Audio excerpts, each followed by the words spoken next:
जय हिंद दोस्तों, मैं अनुराग स्वागत करता हूं आपका अपने YouTube चैनल में। कैसे हो भाई, बताओ क्या हाल चाल, पढ़ाई लिखाई कैसी चल रही है आप लोग, बताइए। काफ़ी अरसों बाद हम लोग मिल रहे हैं। काफ़ी अरसों नहीं, 2-3 दिन बाद ही मिल रहे हैं, ठीक है। क्योंकि आप लोग हर एक जगह पे भैया ग्रुप डी का करा दो, ग्रुप डी का करा दो। जब से ग्रुप डी का एग्ज़ाम का डेट आया है तब से मैं देख रहा हूँ टेलीग्राम पे भी बहुत सारे मैसेज आए। मेरे वीडियो के कमेंट्स के नीचे भी बहुत मैसेज आ रहे थे कि भैया ग्रुप डी का सेट करा दो, ग्रुप डी का सेट करा दो।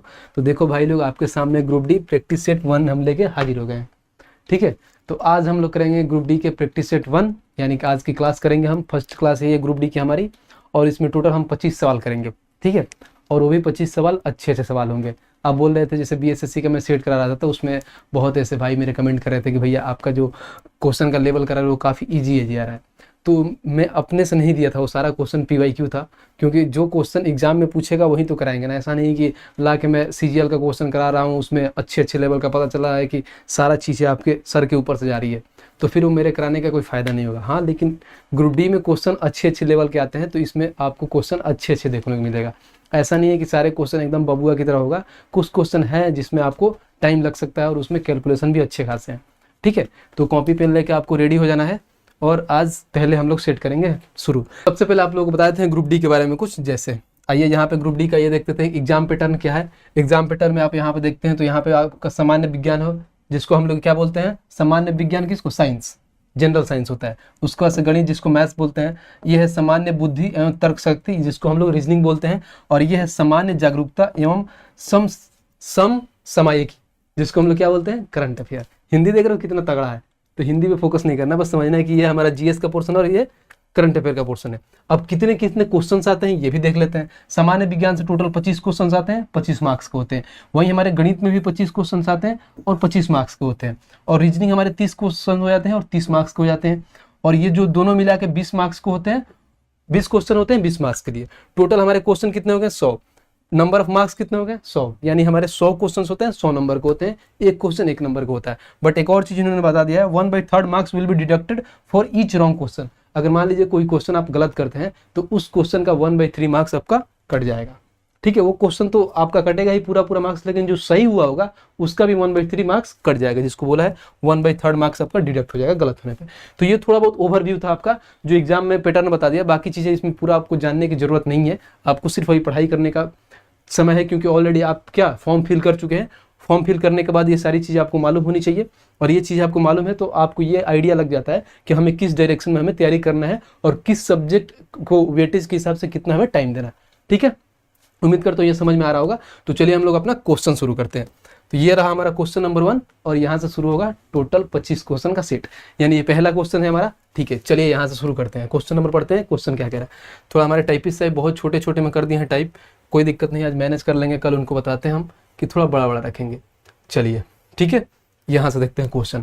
क्वेश्चन क्या कह रहा है, कह रहा है कि एक व्यक्ति ने साधारण ब्याज पर बैंक से 7,000 रुपये की उधार राशि ली, ठीक है। आगे पढ़ते हैं। 3 वर्ष बाद उन्होंने बैंक को 3,000 रुपये का भुगतान किया, और 5 वर्ष के अंत में उन्होंने 5450 रुपये भुगतान किया, और अपनी सभी बकाया राशि भुगतान कर दिया। तो ब्याज का दर बताना है, यानी हमें रेट परसेंटेज निकालना है कि कितना % रेट हुआ उनका, ठीक है। इसमें देखिए सबसे पहले वो क्या किया है, साधारण ब्याज पर 7,000 रुपये कहीं बैंक से लिए हैं, ठीक है, ले लिए हैं। अब लेने के बाद ये करते हैं कि 3 साल बाद जाते हैं और वो 3,000 रुपये बैंक को दे देते हैं, ठीक है। 3,000 बैंक को दे दिए, यानी समझिए 7,000 में से 3,000 दे दिए। अब उनके पास अगर कितना पैसे हो गए, 4,000 समझिए। फिर हो जाते हैं 5 वर्ष के अंत में, यानी 5 वर्ष के अंत में क्या है, यानी 3 वर्ष यहाँ, और उसके बाद से 5 वर्ष डायरेक्ट ये मत काउंट कर दीजिएगा, यानी 3 वर्ष से इसमें ऐड कर दीजिएगा 2 वर्ष। यानी कहीं ना कहीं डायरेक्ट अगर स्टार्टिंग से देखें तो 5 वर्ष, अगर इस 3 वर्ष से काउंट करेंगे तो 2 वर्ष हो जाएगा, ठीक है। तो 5 वर्ष के अंत में कितना दे देते हैं, वो 5450 रुपये दे देते हैं, भुगतान करते हैं। और अपनी सभी जितना भी बकाया राशि है इंटरेस्ट के साथ वो चुका देते हैं। तो जो इंटरेस्ट के साथ चुकाए हैं तो उस पर कितना % रेट लगा है वही पूछा है हमसे, ठीक है। निकालते हैं। प्रिंसिपल हमारा कितना हो जाएगा, तो यहाँ पे देखिए प्रिंसिपल हमारा जितना उन्होंने लेके आया, यानी 7,000 रुपये हमारा प्रिंसिपल हो जाएगा, ठीक है। उन्होंने जमा कितना किया, पहले 3,000 रुपये जमा किया, फिर 5,450 रुपये जमा किया। तो दोनों का ऐड करेंगे तो कितना हो जाएगा, 5 3 8, यानी 8450। यानी देखिए मान लीजिए हमारा प्रिंसिपल हुआ, ठीक है, और ये जो जमा होता है ना ये अमाउंट हो जाता है। यानी मान लीजिए हम 7,000 रुपये लेके आए और हम जमा कितने किए, 8450 रुपये। तो कहीं ना कहीं ये देखिए 7,000 की चीज़ थी और हम 8450 रुपये दे दिए, समझिए। तो हमें कितना रुपये ब्याज मिला यहाँ पे, पैसे में कितना रुपये ब्याज मिला, तो 7000 और इसका दोनों का डिफरेंस ले लेंगे तो हमारा पैसे में ब्याज आ जाएगा। तो ब्याज कितना है, तो देखिए 8450 और 7000 यानी 1450 रुपये हमारा ब्याज हो जाएगा। यानी जो सीधी सी बात है, जो सिंपल इंटरेस्ट हो जाएगा 1450 रुपये हो जाएगा। ठीक है, अमाउंट आपको मालूम ही है कि 8450 होगा, बट हमें ब्याज यहाँ पर निकल गया, ये चीज़ है। अब ब्याज निकल गया, आप बोलोगे जब ब्याज निकल ही गया, प्रिंसिपल निकल ही गया, तो आप रेट निकाल दोगे। तो रेट निकालने के लिए यहाँ पे थोड़ी सी घुमा दिया है, और घुमाया क्या है कि उन्होंने जो 2 किस्तों में दिया, पहले 3 वर्ष में इन्होंने पैसा दिया और फिर 5 वर्ष के अंत में दिया। यानी कहीं ना कहीं जो सिंपल इंटरेस्ट होगा यहाँ 2 बार लगेगा। अब वो कैसे लगेगा देखिए, सबसे पहले अगर देखिए दोनों बार को मिला के हमें ब्याज कितना मिला, 1450 रुपये, तो हमारा ब्याज कितना हो जाएगा, 1450 रुपये। ठीक है, अब देखिए सिंपल इंटरेस्ट निकालने का फॉर्मूला क्या होता है, यहाँ पर लिख देते हैं। ये होता है एसआई बराबर प्रिंसिपल इंटू में रेट इंटू में टाइम अपॉन में 100। पहली क्वेश्चन है इसलिए इतना टाइम लेके बता रहा हूँ, बाकी इसकी नीड है नहीं है आप लोगों को मालूम है। ठीक है, देखिए प्रिंसिपल कितना था हमारा, 7000 रुपये, लिख देते हैं 7000 रुपये प्रिंसिपल था। रेट नहीं मालूम है, टाइम कितना है आपको मालूम है 3 साल, टाइम 3 साल है, बट्टे में क्या हो जाएगा 100। ठीक है, अब देखिए, अब इसको हम थोड़ा छोटा कर देते हैं ताकि हमको थोड़ा सॉल्यूशन करने में आसानी होगा। आइए यहाँ देखते हैं, थोड़ा इसको छोटा कर लेते हैं। हाँ ठीक है, इसको मिटा देते हैं। चलिए अब आगे देखते हैं। फिर उसके बाद से प्लस, उसके बाद से 3 साल का हो गया। अब 3 साल होने के बाद इन्होंने बोला है क्या, जब 3 साल में इतना जमा करने के बाद फिर वो क्या किए कि 5 वर्ष के अंत में इतना रुपये भुगतान कर दिए। यानी 3 वर्ष यहाँ लिए और 5 वर्ष, यानी स्टार्टिंग से 5 वर्ष यहाँ से लेके 5 वर्ष, यानी गैपिंग कितने का हुआ, 2 वर्ष। तो अगले बार जाते हैं 7000 में अगर वो 3000 दे देते हैं तो बचा प्रिंसिपल ग्रुप में कितना, तो 7000 में से 3000 माइनस कर देंगे तो 4000 रुपये बचेगा। यानी प्रिंसिपल ग्रुप में 4000 रुपये बचेगा। और ठीक है, और टाइम कितना लगेगा, तो यहाँ पर 3 साल वहाँ 5 साल डिफरेंस, इन 2 साल टाइम लगेगा। रेट निकालना है और बटे में 100%, बस। अब इसको हम कैलकुलेट कर देंगे, हमारा आंसर आ जाएगा। देखिए कैलकुलेट करने का सबसे आसान तरीका कैसे करते हैं इसको, सबसे पहले यहाँ पे 2 जीरो से 2 जीरो खत्म, यहाँ से 2 जीरो से 2 जीरो खत्म। अब देखिए 70 और 3 कितना होता है, 7 त्रिक 21 यानी 210 आर, फिर प्लस यहाँ पे हो जाएगा 4 दूना 8 यानी 80 आर। ठीक है, और यहाँ पे इन्होंने दे रखा है क्या, यहाँ पे डायरेक्ट लिख लेता हूँ 450। तो कहीं ना कहीं ये होगा 290 आर का मान कितना दे दिया है, 450। तो यहाँ पे माफ करना, यहाँ पे 1450 है, तो ये 1450 हो जाएगा। ठीक है, तो अब इसको काट देंगे, आर का मान काटेंगे तो देखो 1450 डिवाइड बाई 290। अब देखिए इसको काटते हैं, 1 जीरो से 1 जीरो खत्म, 29 का 5 गुना कितना होता है 145। तो ये 5 बार में सीधे से कट जाएगा, तो हमारा रेट परसेंट कितना आ जाएगा, 5% का है, तो ऑप्शन नंबर सी। तो ये बढ़िया लेवल का सवाल था, इसमें 2 बार सिंपल इंटरेस्ट लगेगा, क्योंकि यहाँ पे पहले 3 वर्ष के बाद दिया था, फिर 5 वर्ष के बाद दिया था। तो इस बार जो भी क्वेश्चंस होगा अच्छे लेवल का होगा, क्योंकि आपको मालूम है ग्रुप डी में जो क्वेश्चन पूछता है काफी अच्छे लेवल का क्वेश्चन पूछता है। ये 12/8/2022 के शिफ्ट 3 में पूछा गया था, 22/8/2022 में जब ग्रुप डी की एग्जाम हुआ था उसमें पूछा हुआ प्रीवियस ईयर का सवाल है। तो देख लीजिए किस लेवल का क्वेश्चन पूछता है। उम्मीद करता हूँ ये क्वेश्चन आपको समझ में आया होगा। अगर थोड़ा बहुत भी दिक्कत भी होगा तो क्वेश्चन को दोबारा से बैक करके फिर दोबारा देखिएगा, क्लियर हो जाएगा। चलिए क्वेश्चन नंबर 2 देखते हैं। क्वेश्चन नंबर 2 क्या कह रहा है यहाँ पे देखते हैं, यदि YQ - 1 का व्युत्क्रमानुपाती x है तथा y बराबर 4 है, रखने पर x का मान 3 होता है, तो y बराबर 6 रखने पर x का मान ज्ञात करें। सीधी सी बात है, बहुत ही सवाल होता है। देखिए इसको हम बेसिक से बताते हैं। अगर बेसिक से बनाना होता है तो कैसे बनाएंगे, बेसिक से बनाते हैं तो यहाँ समझिए कि अगर मान लीजिए ये YQ - 1 है, जिसका क्या डायरेक्टली प्रोपोर्शनल 1/x हो जाएगा, इसी का तो है डायरेक्टली प्रोपोर्शनल। तो इसको हम ऐसे कर सकते हैं, देखिए या तो ऐसे उल्टा भी लिख सकते हैं, कोई इशू नहीं है। कैसे लिख सकते हैं, यानी कहीं ना x जो है डायरेक्टली प्रोपोर्शनल है किसके, यहाँ पे ये लगा दीजिए, डायरेक्टली प्रोपोर्शनल है YQ - 1 का। अब देखिए जब ये प्रोपोर्शनल हटता है तो क्या लगते हैं हम लोग, x बराबर में ये 1 बटे में YQ - 1। जब ये हटता है तो इसके जब एक कांस्टेंट आता है जिसको हम कुछ भी मान सकते हैं, समझ लो ये मान लिया हम कांस्टेंट। ठीक है, अब जैसे जैसे जो दिया है मान रख लेते हैं। पहले y का, यहाँ पे y का मान कितना दिया है 4, तो y का मान 4, x का मान कितना दिया है 3, तो 3 रख देंगे यहाँ पे। y का मान 4 दिया है, तो 4 का Q कितना होता है 64, 64 में से 1 गया कितना हो जाएगा 63, इंटू में a हो जाएगा। तो a का मान डायरेक्ट यहाँ पर निकल जाएगा, a का मान कितना हो जाएगा 3 3 9 6 3 18, यानी a का मान कितना आ गया 3 3 9 यानी 189। ठीक है, a का मान कितना आ गया 189। अब देखिए a का मान निकल गया पहला, फिर देखिए दूसरा सेम इसी को उठाते हैं और उस पर बनाते हैं। इसको उठाएंगे तो क्या होगा, फिर x बराबर 1/YQ - 1, और यहाँ पे कांस्टेंट a का मान हम निकाल दे कितना 189, तो यहाँ पे हो जाएगा 189। ठीक है, अब देखिए x का मान इन्होंने हमें निकालना है, तो x का मान दिया नहीं है, y का मान दिया है 6। ठीक है, तो यहाँ पे x लिख दीजिए, y का मान 6, 6 का क्यू कितना होता है 216, 216 में से एक घटेगा कितना हो जाएगा 215 इंटू में 189, ठीक है 189 ऊपर हो जाएगा तो x बराबर डायरेक्ट निकल जाएगा 189 अपॉन में 215, यानी x का मान इतना आ गया। कहाँ है ऑप्शन देखिए 189 215 ऑप्शन नंबर बी। ठीक है, तो ऐसे निकाल सकते हैं कांस्टेंट हटा के, उसके बाद से ये चीजें रख के आप इसमें कैलकुलेशन करेंगे आ जाएगा। देखिए इसको एक बनाने का ट्रिक होता है शॉर्ट ट्रिक, ये सारे कांस्टेंट बराबर हटाने की नीड नहीं होती है, बस समझना होता है कि उसको कैसे बनाएंगे। देखिए इसको मैं दूसरे तरीके से अगर बनाऊं तो कैसे बनाऊंगा, समझिएगा थोड़ा सा। जो हमारा ये स्मार्ट अप्रोच है इसमें कुछ नहीं कैलकुलेशन होता है। देखिए सबसे पहले इन्होंने क्या दे रखा है, कुछ नहीं करना है। पहले मान लीजिए यहाँ पे x1 ले लीजिए, इनटू में जो ये दिया है वैल्यू yq माइनस 1 लिख दीजिए, yq माइनस 1 और इसका वैल्यू 1, यानी समझिए 1 1, अब इक्वल टू हो जाए क्या आ जाएगा x2, फिर निकालना क्या है yq, वही सेम yq माइनस 1 और ये 2, समझिए ये। अब सारे को जैसे जैसे वैल्यू दिया वैल्यू पुट करेंगे आ जाएगा, कुछ बराबर वराबर करने की झंझट नहीं है। x का मान यहाँ पर नहीं दिया, कितना दिया x का मान 3 दिया है, y का मान 4 दिया है, जैसे जैसे दिया रखते हैं। x का मान 3 रख दीजिए, y का मान 4 दिया है, 4 का क्यू 64 में से एक गया 63 बराबर में x2 नहीं दिया, यानी x2 समझो निकालना है हमें, इंटू में yq माइनस 1 यानी 6 का क्यू में 1 घटा 216 में से एक जाएगा 215, बस। अब इसी का मान निकालना है तो इसको गुणा करें, इसको इधर ले आते हैं तो ये हो जाएगा x बराबर में, अब ये समझिए कि ऊपर चल जाएगा 3 3 का 9 6 3 18 डिवाइड बाई 215 आ गया। कहाँ है तो ऑप्शन नंबर बी। तो उतना झंझट करने की जरूरत नहीं है, तो 2 बार कर देना होता है, एक बार x से एक बार y से, फिर x1 y1 फिर x2 y2, बस यहाँ पर दिया जाता है कि किसका मान रखना होता है वही वाला यहाँ पे चिपका देते हैं। ठीक है, उम्मीद करता हूँ समझ में आ रहा होगा आपको। चलिए क्वेश्चन नंबर 3 देखते हैं। क्वेश्चन नंबर 3 क्या कह रहा है, कह रहा है कि 2 अंकों की संख्या और उसकी विपरीत अंकों वाली संख्या के योग 99 है। ठीक है, यदि इन अंकों का अंतर 5 है तो वह 2 अंकों की संख्या क्या हो सकती है। ये बहुत इजी सवाल होता है, इसको हम बाई ऑप्शन सेकेंडों में बना सकते हैं। ठीक है, बट आपको बेसिक से मैं समझा देता हूँ। सबसे पहले कह रहा है कि 2 अंकों की संख्या है, जैसे मान लीजिए 2 अंकों की संख्या क्या हो सकती है 10x प्लस में y, इसको ऐसे लिखते हैं कि साइड से लिखते हैं, समझो मान लो इकाई के अंक y है तो दहाई के अंक पर क्या हो जाएगा 10x प्लस y, यानी 2 अंकों की संख्या। आगे बोल रहा है 2 अंकों की संख्या और उसकी विपरीत अंकों का योग 99 है, इसके विपरीत अंकों का योग। अगर मान लीजिए ये है विपरीत अंक क्या हो जाएगा, यानी ये पलट जाएगा तो क्या हो जाएगा विपरीत अंक 10y प्लस में x। ठीक है, विपरीत अंकों का योग इक्वल टू 99। तो सबसे पहले लिख लेते हैं 10x प्लस y, फिर यहाँ पे हो जाएगा 10y प्लस में x इक्वल टू में 99। ठीक है, यहाँ से क्या होगा 10x और x यानी 11x हो जाएगा, फिर प्लस 11 y और 10y यानी 11y बराबर में 99 हो जाएगा। ठीक है, अब देखिए यहाँ से 11 कम ले लेंगे तो क्या हो जाएगा x प्लस y बराबर में 99, 11 से 9 बार में खत्म हो जाएगा, यानी x प्लस y बराबर क्या आ जाएगा 9। यहाँ तक पढ़ लिया, आगे पढ़ते हैं।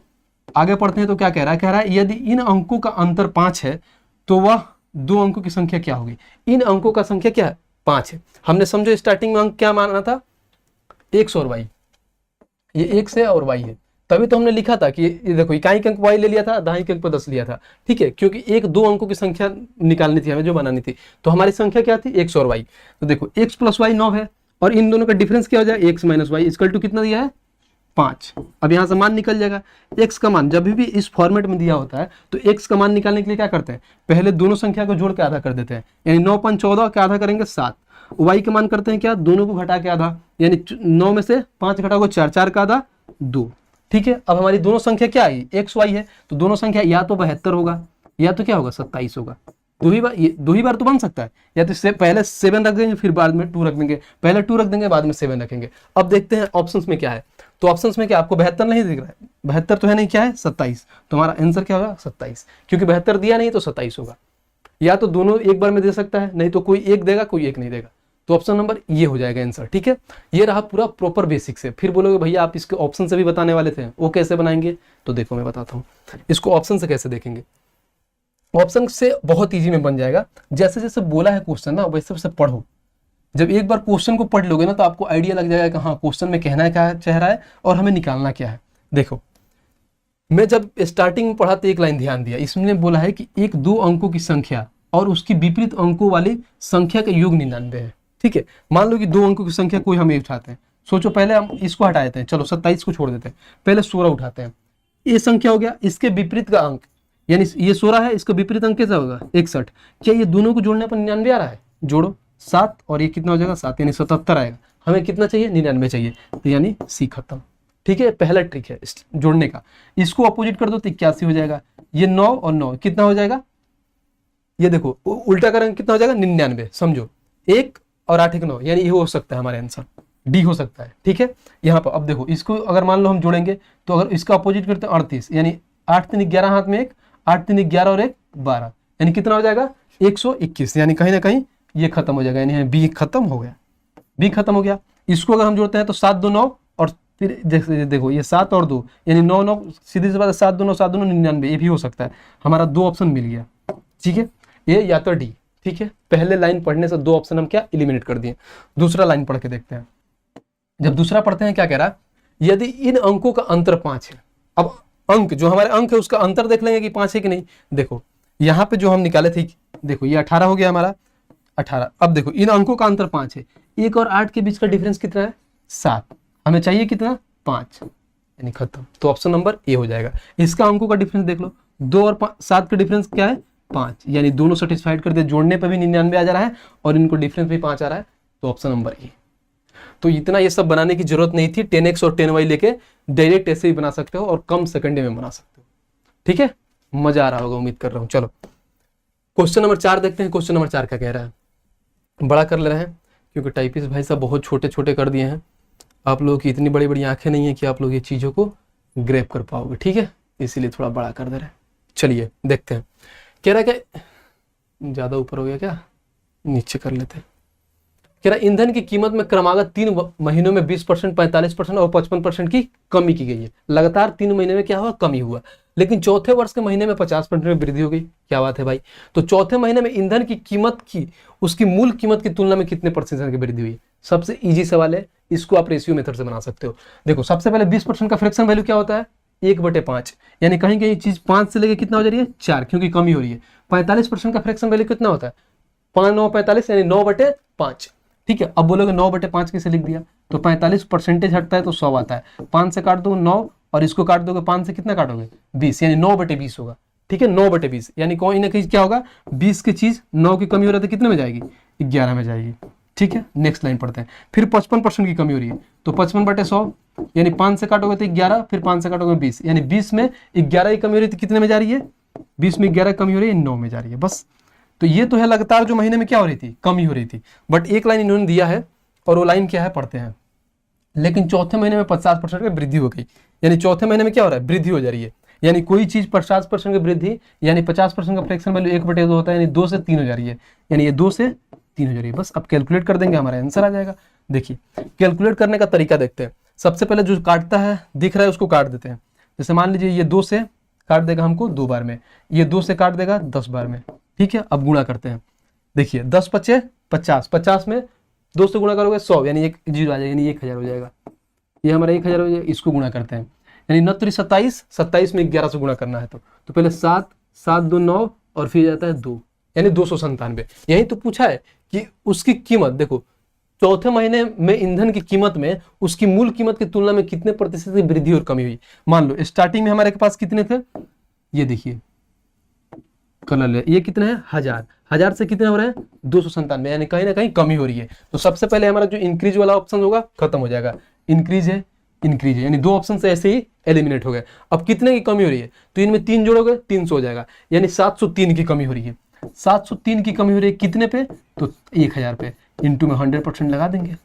लो अब देखो इसको काटेंगे, हमारा आंसर आ जाएगा। देखिए 2 0 से 2 0 खत्म। जब भी नीचे 10 आ गया यानी 0 आ गया तो एक पीछे से एक अंक के बाद क्या लग जाएगा पॉइंट लग जाता है। तो सीधी सी बात है 700, यहाँ पे पॉइंट लग जाएगा। 70.3% की क्या हो जाएगी डिक्रीज, क्योंकि कमी हो रही है। तो डिक्रीज होगी कहाँ होगा, तो ऑप्शन नंबर है।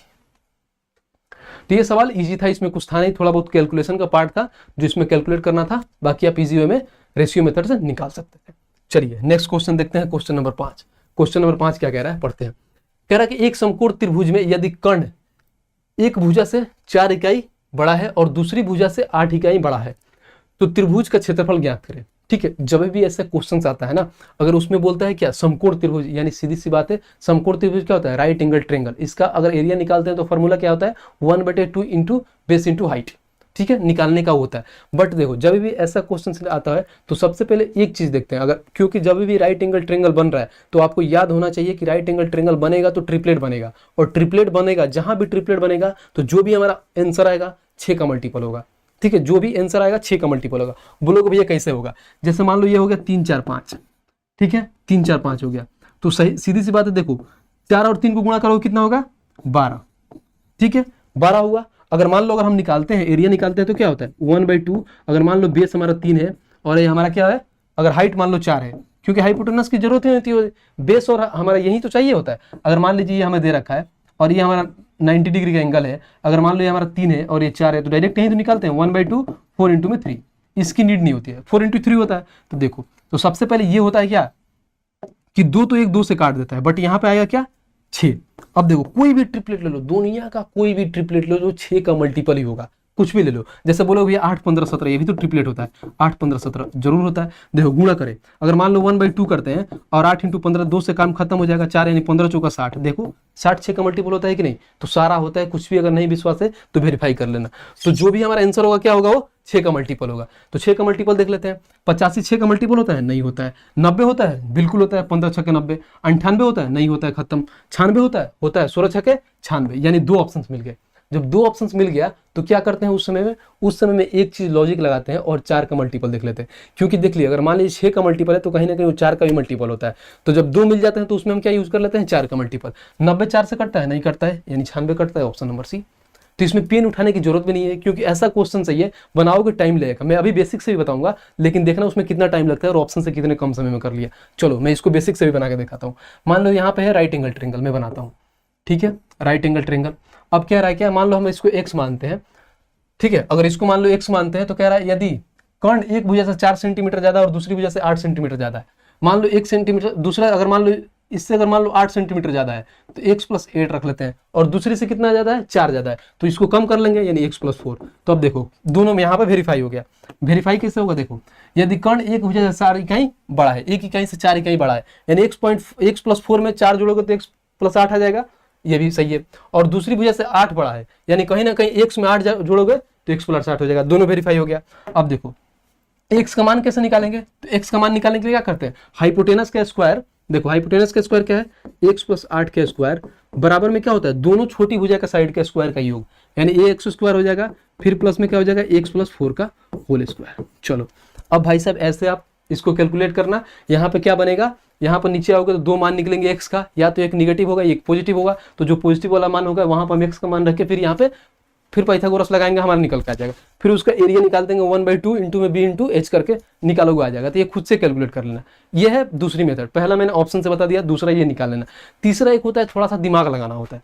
ठीक है, क्योंकि जब भी हम पढ़ रहे हैं, अगर राइट एंगल ट्रायंगल आता है तो हमें मालूम है कि ट्रिपलेट बनेगा, और ट्रिपलेट बनेगा तो हम ऐसा ट्रिपलेट देखते हैं जिसके बीच का डिफरेंस क्या होता है। देखो ये तो हटा देते हैं इसको, ऐसा हम ट्रिपलेट देखते हैं। जैसे ये यहाँ पे क्या दिया है, एक तो x हो गया, फिर x + 4 दे दिया, फिर x + 8 दे दिया। तो हम ऐसा ट्रिपलेट देखते हैं जिसके बीच का डिफरेंस क्या हुआ, 4 हुआ, फिर यहाँ इसके बीच का डिफरेंस 4 हुआ, और इसके बीच का डिफरेंस 8 हुआ।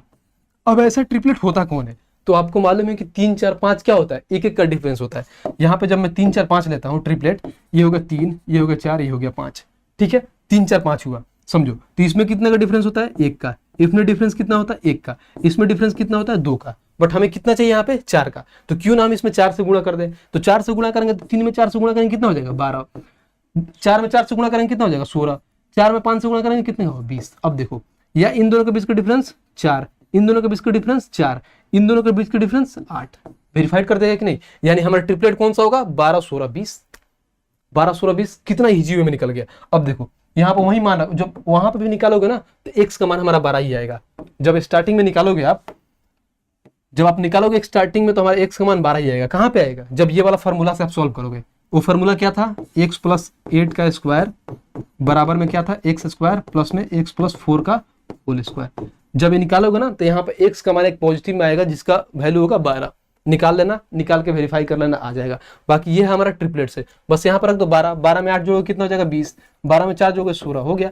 लगा दो फॉर्मूला 1/2, यहाँ पे हाइट कितना हो जाएगा 12, बेस कितना हो जाएगा 16, गुणा कर लो 2 से कितना हो जाएगा 6, तो 16 6 96। लो आ गया ऑप्शन नंबर सी। एक क्वेश्चन बनाने का तरीका कितना हुआ, 3। समझ रहे हो, ये होता है भैया से पढ़ने का फायदा। क्योंकि ऐसा देखो, मैं तो यहाँ भी ऑप्शन से उड़ा के निकल जाता, बहुत कम समय में निकल जाएगा, बट यहाँ पे मैंने 5 मिनट लिया, किस लिए, ताकि अगर एक तरीका भूल भी जाओ, क्या पता वहां पे ये भी ऑप्शन ऐसा आ जाए जो 4 से कटे, फिर क्या करोगे, ऑप्शन होगा यहाँ, अगर 2 ऑप्शन मिल जाए तो ऑप्शन तो फेल हो जाएगा। फिर हमारा ये आएगा बेसिक तरीका। अगर बेसिक तरीका, सबसे पहले ये ट्रिपलेट यूज करो, अगर ट्रिपलेट भी नहीं लग रहा है तो फिर बेसिक तो है ही है। तो मैंने 3 तरीके से बता दिया ये क्वेश्चन को। ठीक है, उम्मीद करता हूँ मजा आ रहा होगा, एकदम फील आ जा रहा होगा क्वेश्चन देख के कि हाँ ग्रुप टी के ऐसे क्वेश्चन आते हैं। चलो पढ़ते हैं क्वेश्चन नंबर 6। कह रहा है कि कक्षा के छात्रों का एक विशेष परीक्षा में औसत अंक कितना है, 80 है। ठीक है, यदि 5 छात्रों को जिनके औसत अंक 40 है हटा दिया जाए। ठीक है, मान लीजिए कोई कक्षा में कोई आदमी है, समझो विशेष, उसका औसत अंक कितना होगा, परीक्षा में जो पेपर का ही औसत समझ लो 80। अब कह रहा है कि 5 छात्रों जिसका औसत अंक 40 है, उन लोगों का क्या आया, हटा दिया गया। अब कह रहा तो शेष छात्रों का औसत अंक 90 हो जाएगा। जब ये 5 लोगों को हटाने के बाद से क्या हो रहा है, शेष छात्रों का औसत अंक क्या होता है, बढ़ जा रहा है। फिर कह रहा है कि परीक्षा में बैठे गए छात्रों की संख्या ज्ञात करें। इजी सवाल है, बस थोड़ा लैंग्वेज ऐसे घुमा दिया है ना कि आपके दिमाग में लगा कि ऐसा क्या सवाल पूछ दिया है, कुछ नहीं है। लेट मैंने ऐसा समझते हैं, समझो अगर यहाँ पे हमारा अगर छात्रों की संख्या मान लो मैं x मानता हूँ, तो इन लोगों का एवरेज कितना हो जाएगा, 80 हो जाएगा। बोला तो है कि कक्षा के छात्रों के एक विशेष परीक्षा में औसत अंक कितना है, 80 है। तो x छात्र है, छात्र नहीं मालूम है, उसका औसत 80 है। फिर बोलता है भाई साहब कि यहाँ से क्या हो रहा है, 5 छात्र निकल जा रहे हैं। जब 5 छात्र निकल जा रहे हैं तो ये जो 5 छात्र निकल रहे हैं तो औसत कितना हो जा रहा है, 40 हो जा रहा है। ठीक है, अब जो हमारा फाइनल हो रहा है, यानी समझो अगर 5 थे तो x - 5 यानी x में से 5 निकल रहे हैं, तो फाइनल में कितना हो जा रहा है, 90 हो जा रहा है। बस अब इसी को कैलकुलेट कर देना है। देखो कैलकुलेट करेंगे तो सबसे पहले क्या करेंगे, यहाँ पे देखो 80 में x से गुणा करेंगे तो कितना हो जाएगा, 80x। ठीक है, माइनस, क्योंकि इसी से छोड़ के जा रहे हैं ये। ठीक है, माइनस करेंगे कितना हो जाएगा, 200। ठीक है, और बट्टे में टोटल हमारा एवरेज कितना हो जाएगा, अगर टोटल हम देखें तो कितना हो रहा है, सॉरी टोटल एवरेज नहीं, टोटल संख्या कितने लोग हैं, पहले x थे, अब घट के कितना हो जा रहा है, x - 5, तो हो जाएगा x - 5, और कितना हमारा संख्या हो जाए, एवरेज कितना हो जा रहा है, 90। बस अब देखो इसको एक लाइन में भी बताऊंगा कि एक लाइन में कैसे किया जाता है, बस खाली समझना है यहाँ पे। अब देखो इसको कैलकुलेट करते हैं, कैसे कैलकुलेट होगा, अगर हम कैलकुलेट करें इसको तो ये हो जाएगा 80x, पहले इसको गुणा कर लेते हैं। देखो यहाँ पे आ जाएगा कितना हो जाएगा, 80x माइनस में 200 बराबर में 90x, और ये माइनस में कितना हो जाएगा, 9 × 5 = 45 यानी 450। ठीक है, तो अब यहाँ पर अगर देखो, अगर मैं काटूं तो कोई दिक्कत नहीं है, 80 यहाँ पे 80x है, इधर ले लेता है तो ये हो जाएगा -10x, फिर यहाँ पे देखो -450, और इधर प्लस में हो जाएगा 200। ठीक है, तो यहाँ पे -10x इक्वल टू में कितना हो जाएगा, -250, तो ये माइनस से माइनस खत्म, तो x बराबर कितना हो जाएगा, 25, क्योंकि 10 से 1 0 खत्म हो जाएगा, तो x का मान 25 हो जाएगा। हमारा आंसर क्या होगा, ऑप्शन नंबर ए। ठीक है, थोड़ा यहाँ पे कैलकुलेशन का पार्ट था, बाकी और कुछ नहीं था, इजी था। सीधी सी बात है कि यहाँ पे x बच्चे थे जिनका औसत 80 था, उसमें से 5 बच्चे हैं जिसका औसत 40 था, जो निकल जाते हैं, यानी टोटल बच्चे में से 200 बच्चे अपने निकल गए। फिर टोटल बच्चे कितना हो जाते हैं, x यहाँ पे थे तो 5 कम हो रहे थे, x - 5 थे, जिसके पास एवरेज कितना हो जा रहा है, 90 हो जा रहा है। ठीक है, अब देखो इसका समझाने का तरीका मैं बताता हूँ। देखो थोड़ा बहुत विजुअलाइजेशन करो, समझो कि मान लो कोई बच्चे हैं, मान लो कि ये हमारा रूम है, इस रूम में कुछ क्या है, बच्चे हैं। ठीक है, अब बच्चे कितने हैं हमें नहीं मालूम है, लेकिन इन बच्चे का ये मालूम है कि बच्चे का एवरेज कितना है, 80 है, औसत 80 है। वैसे क्या होते हैं कि मान लीजिए इसमें से कुछ बच्चे होते हैं, जैसे 5 बच्चे हैं जो निकल जाते हैं, जिनका एवरेज कितना था, 40, यानी वो 40 लेके जाएंगे, टोटल लेके कितना जा रहे हैं, 200 लेके जा रहे हैं। ठीक है, कुछ बच्चे थे 5 निकल गए, लेके गए कितना, 200। समझना, हमारे पास अगर मान लो कुछ बच्चे थे लेके गए कितना, 200।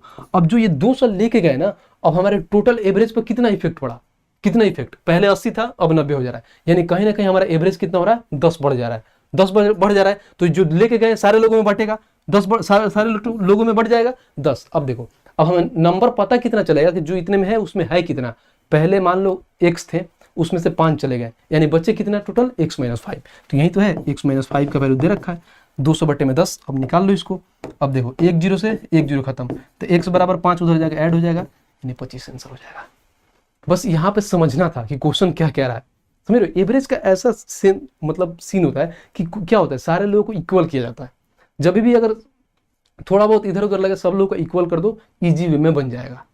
क्योंकि बस एवरेज का खेल ही होता है कि अगर मान लो इधर कम है, अगर इधर ज्यादा है, तो उन लोगों को खींच के लाके बराबर करना होता है। उम्मीद करता हूँ ये क्वेश्चन आपको समझ में आया होगा और मजा आया होगा। जब मजा आ रहा है तो वीडियो को लाइक करना है, ये नहीं कि एकदम फ्लो में आपको पढ़ते जाना है, तो वीडियो को लाइक भी करना है। चलिए आते हैं क्वेश्चन नंबर 7 पे, देखते हैं क्वेश्चन नंबर 7 कह रहा है एक दुकानदार एक वस्तु का मूल्य x अंकित करता है, ठीक है, और उस पर 40% के छूट प्रदान करता है और छूट वाले मूल्य पर 70% के बेट लगाने के बाद उसको 255 रुपए में बेचता है, ठीक है। तो x का मान बताएं। देखो इसको हम बना देंगे रेशियो मेथड से। एक होता है रेशियो मेथड से, जब पढ़ोगे ना तो वहां पर होता है क्या, देखो जब हम दो चीजें होता है, अगर मान लो अगर हम कोई सीपी पर कोई चीज निकालते हैं, ठीक है, तो सीपी और हम किसका लेते हैं, एसपी का रेशियो लेते हैं। एक और चीज होता है, एक होता है सीपी और एमपी का रेशियो, ठीक है, और एक होता है जानते हो क्या, एमपी अपॉन एसपी का रेशियो। कि सबसे पहले ध्यान देना कि जब भी अगर हम लोग छूट मिलता है तो छूट किस पर काउंट करते हैं, मार्क प्राइस पे, समझ रहे हो। मान लो कोई संख्या है 100 रुपये उसका मार्क है, उस पर हम 10% का छूट दिए तो कितना रुपए में जाएगा, यानी 90 रुपये में जाएगा। और प्रॉफिट किस पे होता है, तो कॉस्ट प्राइस पे, यानी कॉस्ट प्राइस अगर मान लो कोई की चीज अगर 100 रुपये है तो उसको हमें 10% प्रॉफिट लेना है तो जाएगा कितना, 110 रुपये। तो वही चीज है यहाँ पे एट द एंड में पूछा क्या है, देखो तो हमें क्या 255 रुपये में बेचता है, यानी सेलिंग प्राइस है, ठीक है, बेचता है। अब अभी स्टार्टिंग में बोला मैंने क्या, छूट किस पे मिलता है, मार्क प्राइस पे, तो हम यहाँ पर किसका रेशियो ले लेंगे, एमपी रेशियो एसपी। बस अब ये कितना मार्क करता है हमें कोई फर्क नहीं पड़ता है, जो क्वेश्चन दिया वो पढ़ते हैं। कह रहा है क्या, अंकित करता है और उससे 40% की छूट प्रदान करता है। समझो मार्क प्राइस कितना था, मैं मान लेता हूँ मार्क प्राइस 100 था, ठीक है, 100 था, 100 पे अगर 40% की छूट देता है कितना में जाएगा, 60 में जाएगा, ठीक है। अब देखो और वो छूट वाले मूल्य पर 70% का बेट लगाता है। बेट समझते हो क्या होता है, बेट लगाता है। मान लो कि छूट होगा, अब समझो कोई छूट अगर मान लो कि समझो दो चीजें होता है, एमपी से एसपी में गया तो मान लो 60 रुपये, अब समझो हमारे लिए एमपी हो गया। अगर मान लो अगर छूट हो गया, अगर हम दे दिया, अगर हमको उस पर बेट लगाना है, बेट लगाना यानी हमारे समझो कि 60 रुपया हो गया हमारे पास वो एमपी, अब उस पर भी बेट लगाना है। बेट लगाना कितना हो रहा है, 70% का बेट लगाना है। तो समझो ऐसे समझाता हूँ, अगर मान लो ये 100 था तो 70 का बेट लगाया कितना हो जाएगा, 170। यही समझना था कि बेट लगाने में क्या होता है, बढ़ता है, समझ रहे हो। मान लो कोई चीज है उस पर हम बेट लगा रहे हैं और कोई चीज हम उस पर छूट देने डिस्काउंट दे रहे हैं, समझ, तो वहां पे घटता है, बेट लगाने पे बढ़ता है। बस कैलकुलेट कर देंगे, हमारा आंसर आ जाएगा। देखो कैलकुलेट करने का तरीका, 1 0 से 1 0 खत्म, 1 0 से 1 0 खत्म, यानी कहीं ना कहीं 10 10 कितना होता है, 100, ठीक है। और कितना होगा, 17 5 85, 17 छके 102। एक और बार काटते हो, 2 से काटोगे 50 बार में, 2 से काटोगे 51 बार में। देखो ये हमारा क्या हुआ, मार्क प्राइस, ये क्या हुआ, सेलिंग प्राइस। एक और चीज ध्यान देना है, इनमें क्वेश्चन में एक चीज दिया है जो हम लोग ध्यान नहीं दे, वो दिया है क्या, लगाने के बाद क्या उसे 255 रुपये में बेचता है। बेचना इन द क्या, बेचना in the sense selling price, यानी 255 रुपये में बेचता है क्या, ये देखिए, यानी 51 का मान कितना हो जाएगा, 255। और हमें निकालना क्या हो, एक्स का मान, यानी हमें मार्क प्राइस का मान निकालना है। बस तो यहाँ पर निकाल दो, यहाँ पर 255 का मान कितना हो जाएगा, 51 इंटू में 50 का मान निकाल देना है। बस देखो 51 से काटोगे 5 बार में, 50 पचे 250, कहाँ है, तो ऑप्शन नंबर सी। देखिए बबुआ कितना बढ़िया सवाल है, लैंग्वेज का खेला था और ये पूछा कहाँ है, देखो आरपीएफएसआई में पूछा है, समझ रहे हो। तो सारे प्रीवियस ईयर का कंपाइलेशन मिलेगा, वो भी टॉप नोच कंपाइलेशन। ऐसा नहीं है कि इजी में एक एक लाइन में क्वेश्चन आ जाएगा, वैसा नहीं है, इसमें थोड़ा बहुत रुकना पड़ेगा, टाइम लगता है सॉल्व करने में, तो टाइम लगता है, सीधी सी बात।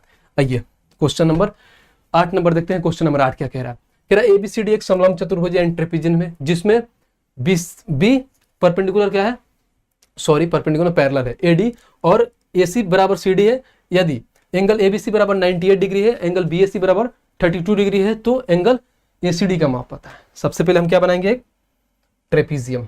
ट्रेपेजियम ये तो होता है, कहाँ गया भाई साहब, ये जिसको हम लोग समलंब चतुर्भुज बोलते हैं, ये हमारा हो गया भाई साहब ट्रेपेजियम। देखो कितना प्यार से बनाते हैं, ठीक है, ये हो गया हमारा। मान लो पहले ये देख लेते हैं। देखो जब भी होता है, अगर ये नंबरिंग करना होता है ना तो बहुत कंफ्यूजन हो जाता है इधर उधर लिखने में, तो एक दो लाइन पढ़ना होता है, थोड़ा आगे पढ़ लेना। यहाँ पे बोला है बीसी पैरेलल एडी, यानी कहीं ना कहीं ये दोनों आमने सामने में पैरेलल है, ठीक है। तो ऐसे रखो, मान लो हमको इसको ए करते हैं, इसको डी करते हैं, ठीक है, और इसको बीसी कर लेते हैं, ठीक है। ऐसे ए बी सी डी, यानी बीसी पैरेलल एडी है, यानी ये दोनों आपस में पैरेलल है, ठीक है। अब आगे वाला लाइन पढ़ते हैं, कह रहा है क्या, फिर कह रहा है कि एडी बराबर एसी है, एडी बराबर एसी, एडी बराबर में एसी, एडी बराबर में एसी, यानी एक यहां से क्या हो जाएगा, एरो खींच जाएगा। देखो यहां से एक प्यारा सा लाइन खींच देते हैं, एसी बराबर में एडी, ये आपस में बराबर है, कौन, एसी बराबर है किससे, एडी से, यानी ये वाला एंगल और ये वाला एंगल क्या है, आपस में बराबर है। अब जो बोला है वैसे लिख देते हैं। एंगल एबीसी 98 है, एंगल एबीसी यानी ये वाला एंगल कितना हो जाएगा, 98, ठीक है। एंगल बीएसी 32 है, बीएसी यानी ये वाला एंगल 32 डिग्री है, ठीक है। अब निकालना क्या, एंगल एसीडी, ठीक है, एंगल एसीडी, खाली एक कलर थोड़ा चेंज कर लेता हूँ। एसीडी कहाँ है, एसीडी ये वाला एंगल हमें फाइंड करना, ठीक है, अब देखो 1 2 3 4 ऐसे पढ़ते हैं ना, क्या होता है, चलो 1 2 इसमें प्रॉपर्टीज होता है। अब प्रॉपर्टी होता है वो होता है क्या, मैं बताता हूँ। सबसे पहले अगर मान लो यहाँ पे क्या है, देखो ये वाला एंगल ध्यान देना, थोड़ा बहुत कलरिंग में सिखाता हूँ। ये एंगल, ये एंगल, ये देखो ये बन गया एक ट्रेंगल, ट्रेंगल बन गया। यानी ट्रेंगल का तीनों योग का योग कितना होता है, तीनों एंगल का योग कितना होता है 180। यहाँ पे कितना है 98, यहाँ पे कितना है 32। 98 में 32 ऐड करो कितना हो जाएगा, कितना 130। और 130 में यहाँ पे ऐड करोगे कितना हो जाएगा। अब इसको हम यहाँ से चेंज करते हैं, कलर ले लेते हैं, सीधी सी बात है। तो 130 और यहाँ पे ऐड कर दोगे 50 तो हो जाएगा 180। तीनों एंगल का सम 180 होगा। जब ये 50 है तो देखो एक प्रॉपर्टीज होता है कि जब ये वाला एंगल एक ट्रांसवर्सल लाइन काटता है तो ये वाला एंगल और ये वाला एंगल आपस में बराबर हो जाते हैं। अगर मान लो ये x है तो ये भी x हो जाएगा, ठीक है। अगर मान लो ये 50 है तो ये कितना हो जाएगा, ये भी 50 हो जाएगा। समझ में आया, क्योंकि जब आपस में पैरेलल होते हैं और ये वाला एंगल काटते हैं तो ये वाला एंगल ये एंगल आपस में बराबर होता है। वैसे ही सेम ये y है तो ये y है, ठीक है। ये तो लाइन एंड एंगल का प्रॉपर्टीज होता है, ब्रह्मास्त्र फॉर्मूला बुक मंगाना, उसमें सारी चीज दिया गया है, ठीक है। देखो तो ये वाला एंगल ये वाला एंगल बराबर है। अब देखो यहाँ पे एक और लाइन बोला था जो हम स्टार्टिंग में पढ़े थे, और वो पढ़े थे क्या थे, AD और क्या बोला, AD और AD और AC बराबर क्या है CD, AC बराबर CD, यानी AC बराबर CD है हमारा, AC बराबर CD, AC बराबर CD। कहाँ है AC, ये वाला एंगल। देखो इतना प्यार से समझाएंगे ना बोर्ड का चीजें इस्तेमाल करके। ये हो गया AC और ये हमारा क्या है CD, ये आपस में बराबर है। अभी मैंने बताया कि जो ये एंगल होगा ये एंगल होगा, यानी इसके एंगल के सामने क्या है 50, तो इसके एंगल के सामने क्या हो जाएगा 50। देखो तो ये क्या हो जाएगा हमारा 50 हो जाएगा, तो ये वाला एंगल कितना हो जाएगा 50। फिर अब क्या होता है, तीनों एंगल का सम 180 होगा, ये ट्रेंगल बन गया। देखो ट्रेंगल बन गया, तो ये 50 ये 50 100, तो ये कितना हो जाएगा 80। और यही पूछा था 80 कहाँ है, ऑप्शन नंबर सी। समझो 3 4 5 मिनट लेके मैंने इतना प्यार से समझाया, इतना प्यार से समझाने वाला क्वेश्चन नहीं था, बट ये थोड़ा क्वेश्चन था कि आपको एक बार में अगर चीजें समझ में आ जाएगी तो ऐसा क्वेश्चन जब भी आएगा तो आप प्रॉपर आसानी से बना पाओगे, ठीक है। इसलिए इसमें टाइम लिया, बाकी इस क्वेश्चन में कुछ खास दम नहीं था। चलिए क्वेश्चन नंबर 9 देखते हैं। क्वेश्चन नंबर 9 क्या कह रहा है, ये कह रहा क्या, एक किसी कार्य का 33 से 1/3 भाग 10 दिनों में पूरा करता है। टाइम एंड वर्क सवाल है, बढ़िया सवाल है। चलो थोड़ा इसको बड़ा कर लेते हैं और ताकि आप लोगों को पढ़ने में आसानी होगा, क्योंकि भाई साहब ये क्वेश्चन इतना बड़ा बड़ा पूछता है, ग्रुप डी में करोगे तो करोगे क्या। चलो ठीक है पढ़ते हैं। ये किसी कार्य का इतना % भाग 10 दिनों में पूरा करता है और बी उसी कार्य का 1/4 30 दिनों में करता है, ठीक है। चलो बनाते हैं यहाँ पे। ये मान लो 33 सहित 1/3 का फ्रैक्शन वैल्यू कितना होता है, 33 सहित 1/3 का फ्रैक्शन वैल्यू 1/3, यानी कहीं ना कहीं ये जो है 1/3 भाग कितना दिन में 10 दिनों में कर रहा है, तो टोटल काम कितने दिन में करेगा 30 दिन में करेगा। तो डायरेक्ट हम यहाँ पे लिख देंगे टोटल काम, एक काम कितना हो जाएगा 30 दिन, तो ये कितना दिन में करेगा 30 दिन, ठीक है। नेक्स्ट लाइन पढ़ते हैं। और कह रहा है बी उसी कार्य का 1/4 भाग 30 दिनों में कर रहा है, यानी समझो बी किसी एक कोई कार्य है, समझो 1/4 कितने दिन में कर रहा है 30 दिनों में, तो टोटल काम कितने करेगा, ये गुणा हो जाता है, यानी 3 चौका 12 यानी 120 दिन में करेगा। तो बी का कितना आ जाएगा 120, ठीक है। यहां तक पढ़ लिया, आगे पढ़ते हैं। ए बी सी मिलकर सामान्य कार्य को 12 दिन में पूरा कर सकते हैं। तीनों लोग जब एक साथ मिलते हैं तो 12 दिन में कंप्लीट कर लेते हैं। लिख लेते हैं ए प्लस बी प्लस सी कितने दिन में कर रहे हैं 12 दिन में, बस। अब सबसे पहले इसका क्या करते हैं हम, एलसीएम लेके इन लोगों का एफिशिएंसी निकाल लेते हैं, ठीक है। एलसीएम ले लेते हैं, तो एलसीएम कैसे निकलेगा, सारे 120 को काट देगा, सीधी सी बात है, तो हो जाएगा 120, 3 चौका 12, 120 से एक बार में 12 देंगे 120, यानी ए का एफिशिएंसी 4, बी का एफिशिएंसी 1 और तीनों का एफिशिएंसी 10। तो देखो सी का एफिशिएंसी निकाल लेंगे, ए का एफिशिएंसी कितना है 4, बी का 1, तो देखो दोनों को मिलाकर 5 है और ये टोटल 10 है, यानी सी का एफिशिएंसी कितना जाएगा 5, यानी ए का 4, बी का 1 और सी का 5, यानी एफिशिएंसी का हमारा मान निकल गया। टोटल वर्क भी मालूम है 120 है। अब आगे पढ़ते हैं क्वेश्चन में, जो क्वेश्चन में क्या बोला है, क्वेश्चन में जो बोला है पढ़ते हैं। यदि ए प्रत्येक दिन, यहाँ पे थोड़ा बहुत इसको छोटा कर लेते हैं, कह रहा है यदि ए प्रत्येक दिन काम करता है तथा बी और सी एक दिन छोड़कर उसकी कार्य सहायता करते हैं, जिसमें पहले बी और बी ए की सहायता करता है। समझ में आया लाइन पढ़ने के बाद से क्या कह रहा है, कह रहा है कि मान लो ए जो है स्टार्टिंग से वो कार्य करता है, ठीक है, ये प्रत्येक दिन यानी डेली काम करता है, लेकिन बी और सी हरामखोर हैं। ये क्या करते हैं, पहले बी आता है उसके साथ, फिर जब बी काम करके निकल जाता है फिर सी आता है, समझ रहे हो। तो ऐसे समझो, मान लो पहले दिन कौन काम कर रहा है, ये काम कर रहा है, ठीक है, ये काम कर रहा है, देखो पहले दिन ए काम कर रहा है, इसी के साथ पहले दिन में कौन आता है, बी आता है, यानी एक दिन में दोनों मिलकर काम कर रहा है। फिर अगले दिन बी हट जाता है, ये तो करेगा ही करेगा। फिर अगले दिन क्या आता है, सी आता है, सेम ऐसे ही होगा। फिर ये तो करेगा ही करेगा, जब सी हट जाएगा तो फिर बी आएगा।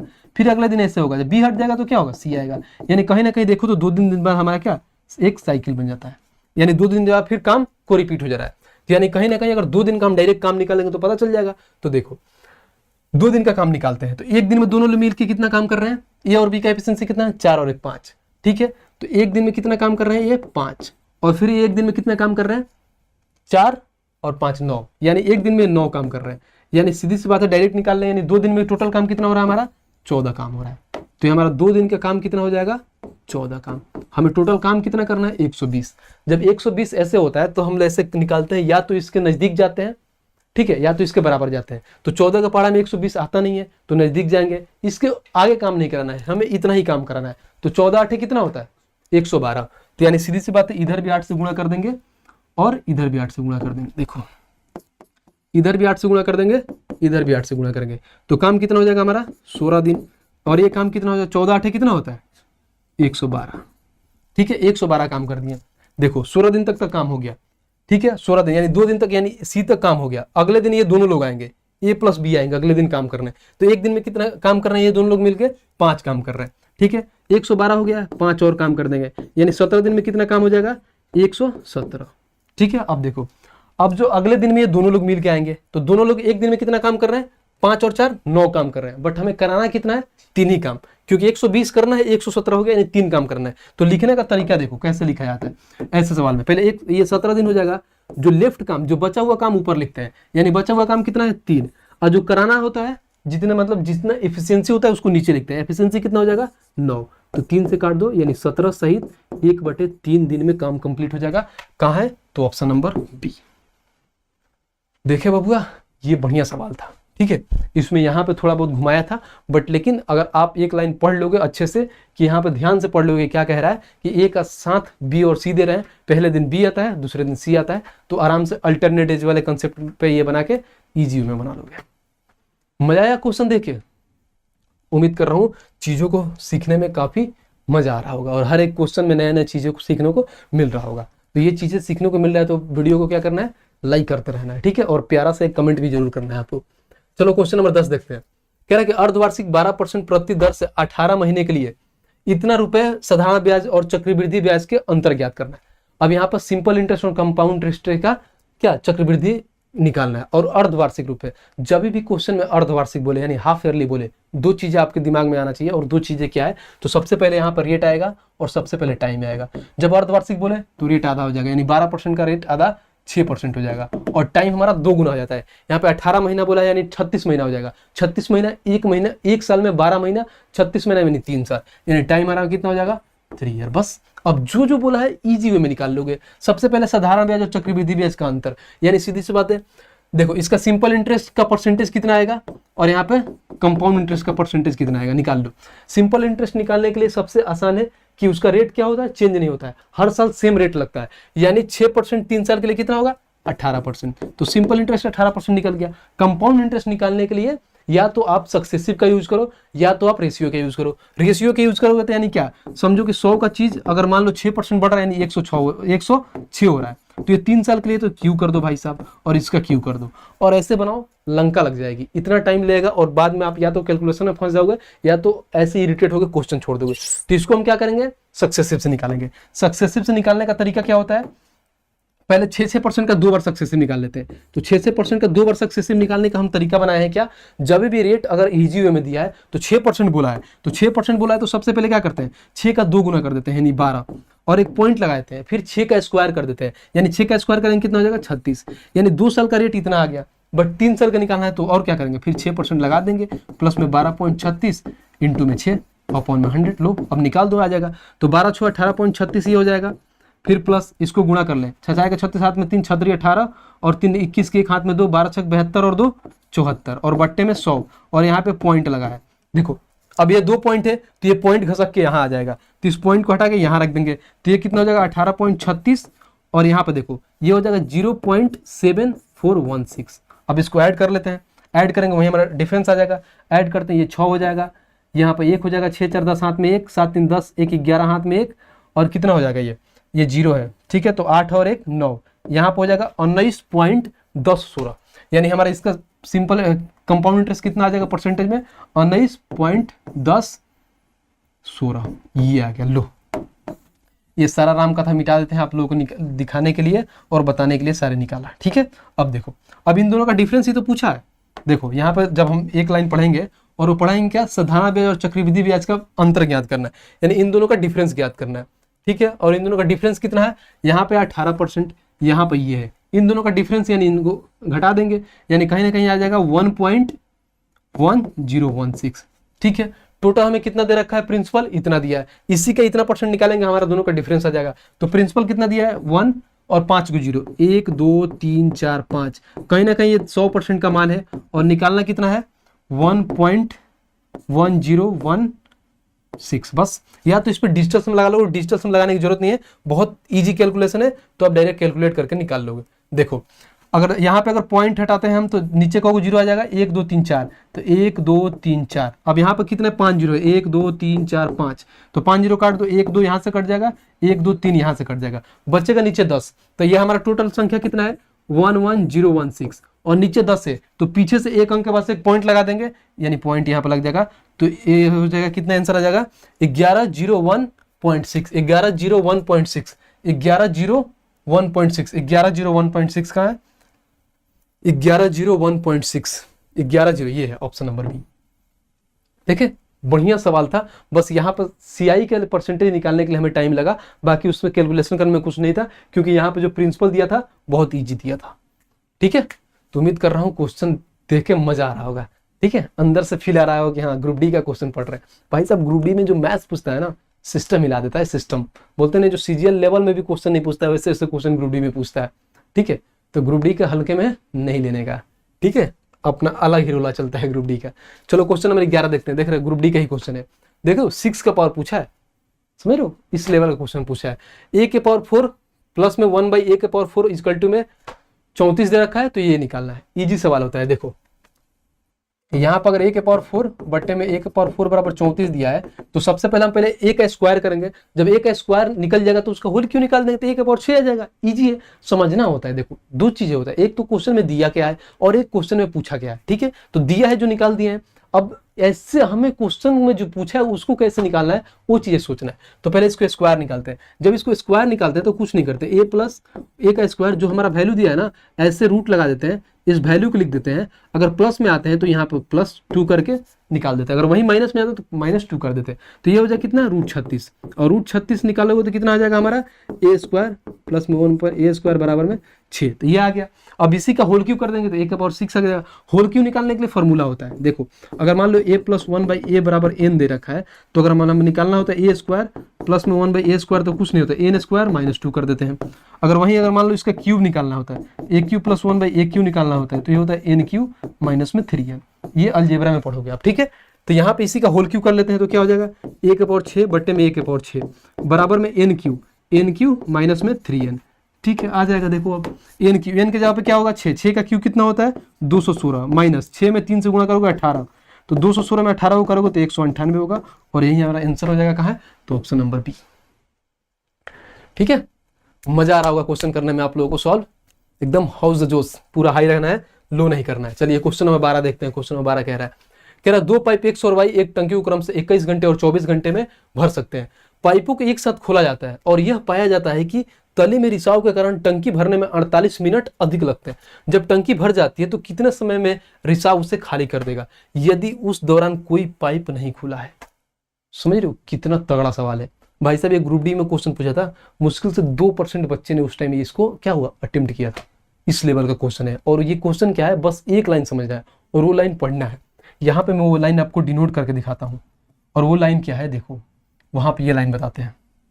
कह रहा है खोला जाता है, और देखो यहाँ पे मान लो पाइपों को एक साथ खोला जाता है और यह पाया जाता है कि तली में रिसाव के कारण टंकी को भरने में 48 मिनट अधिक लगते हैं।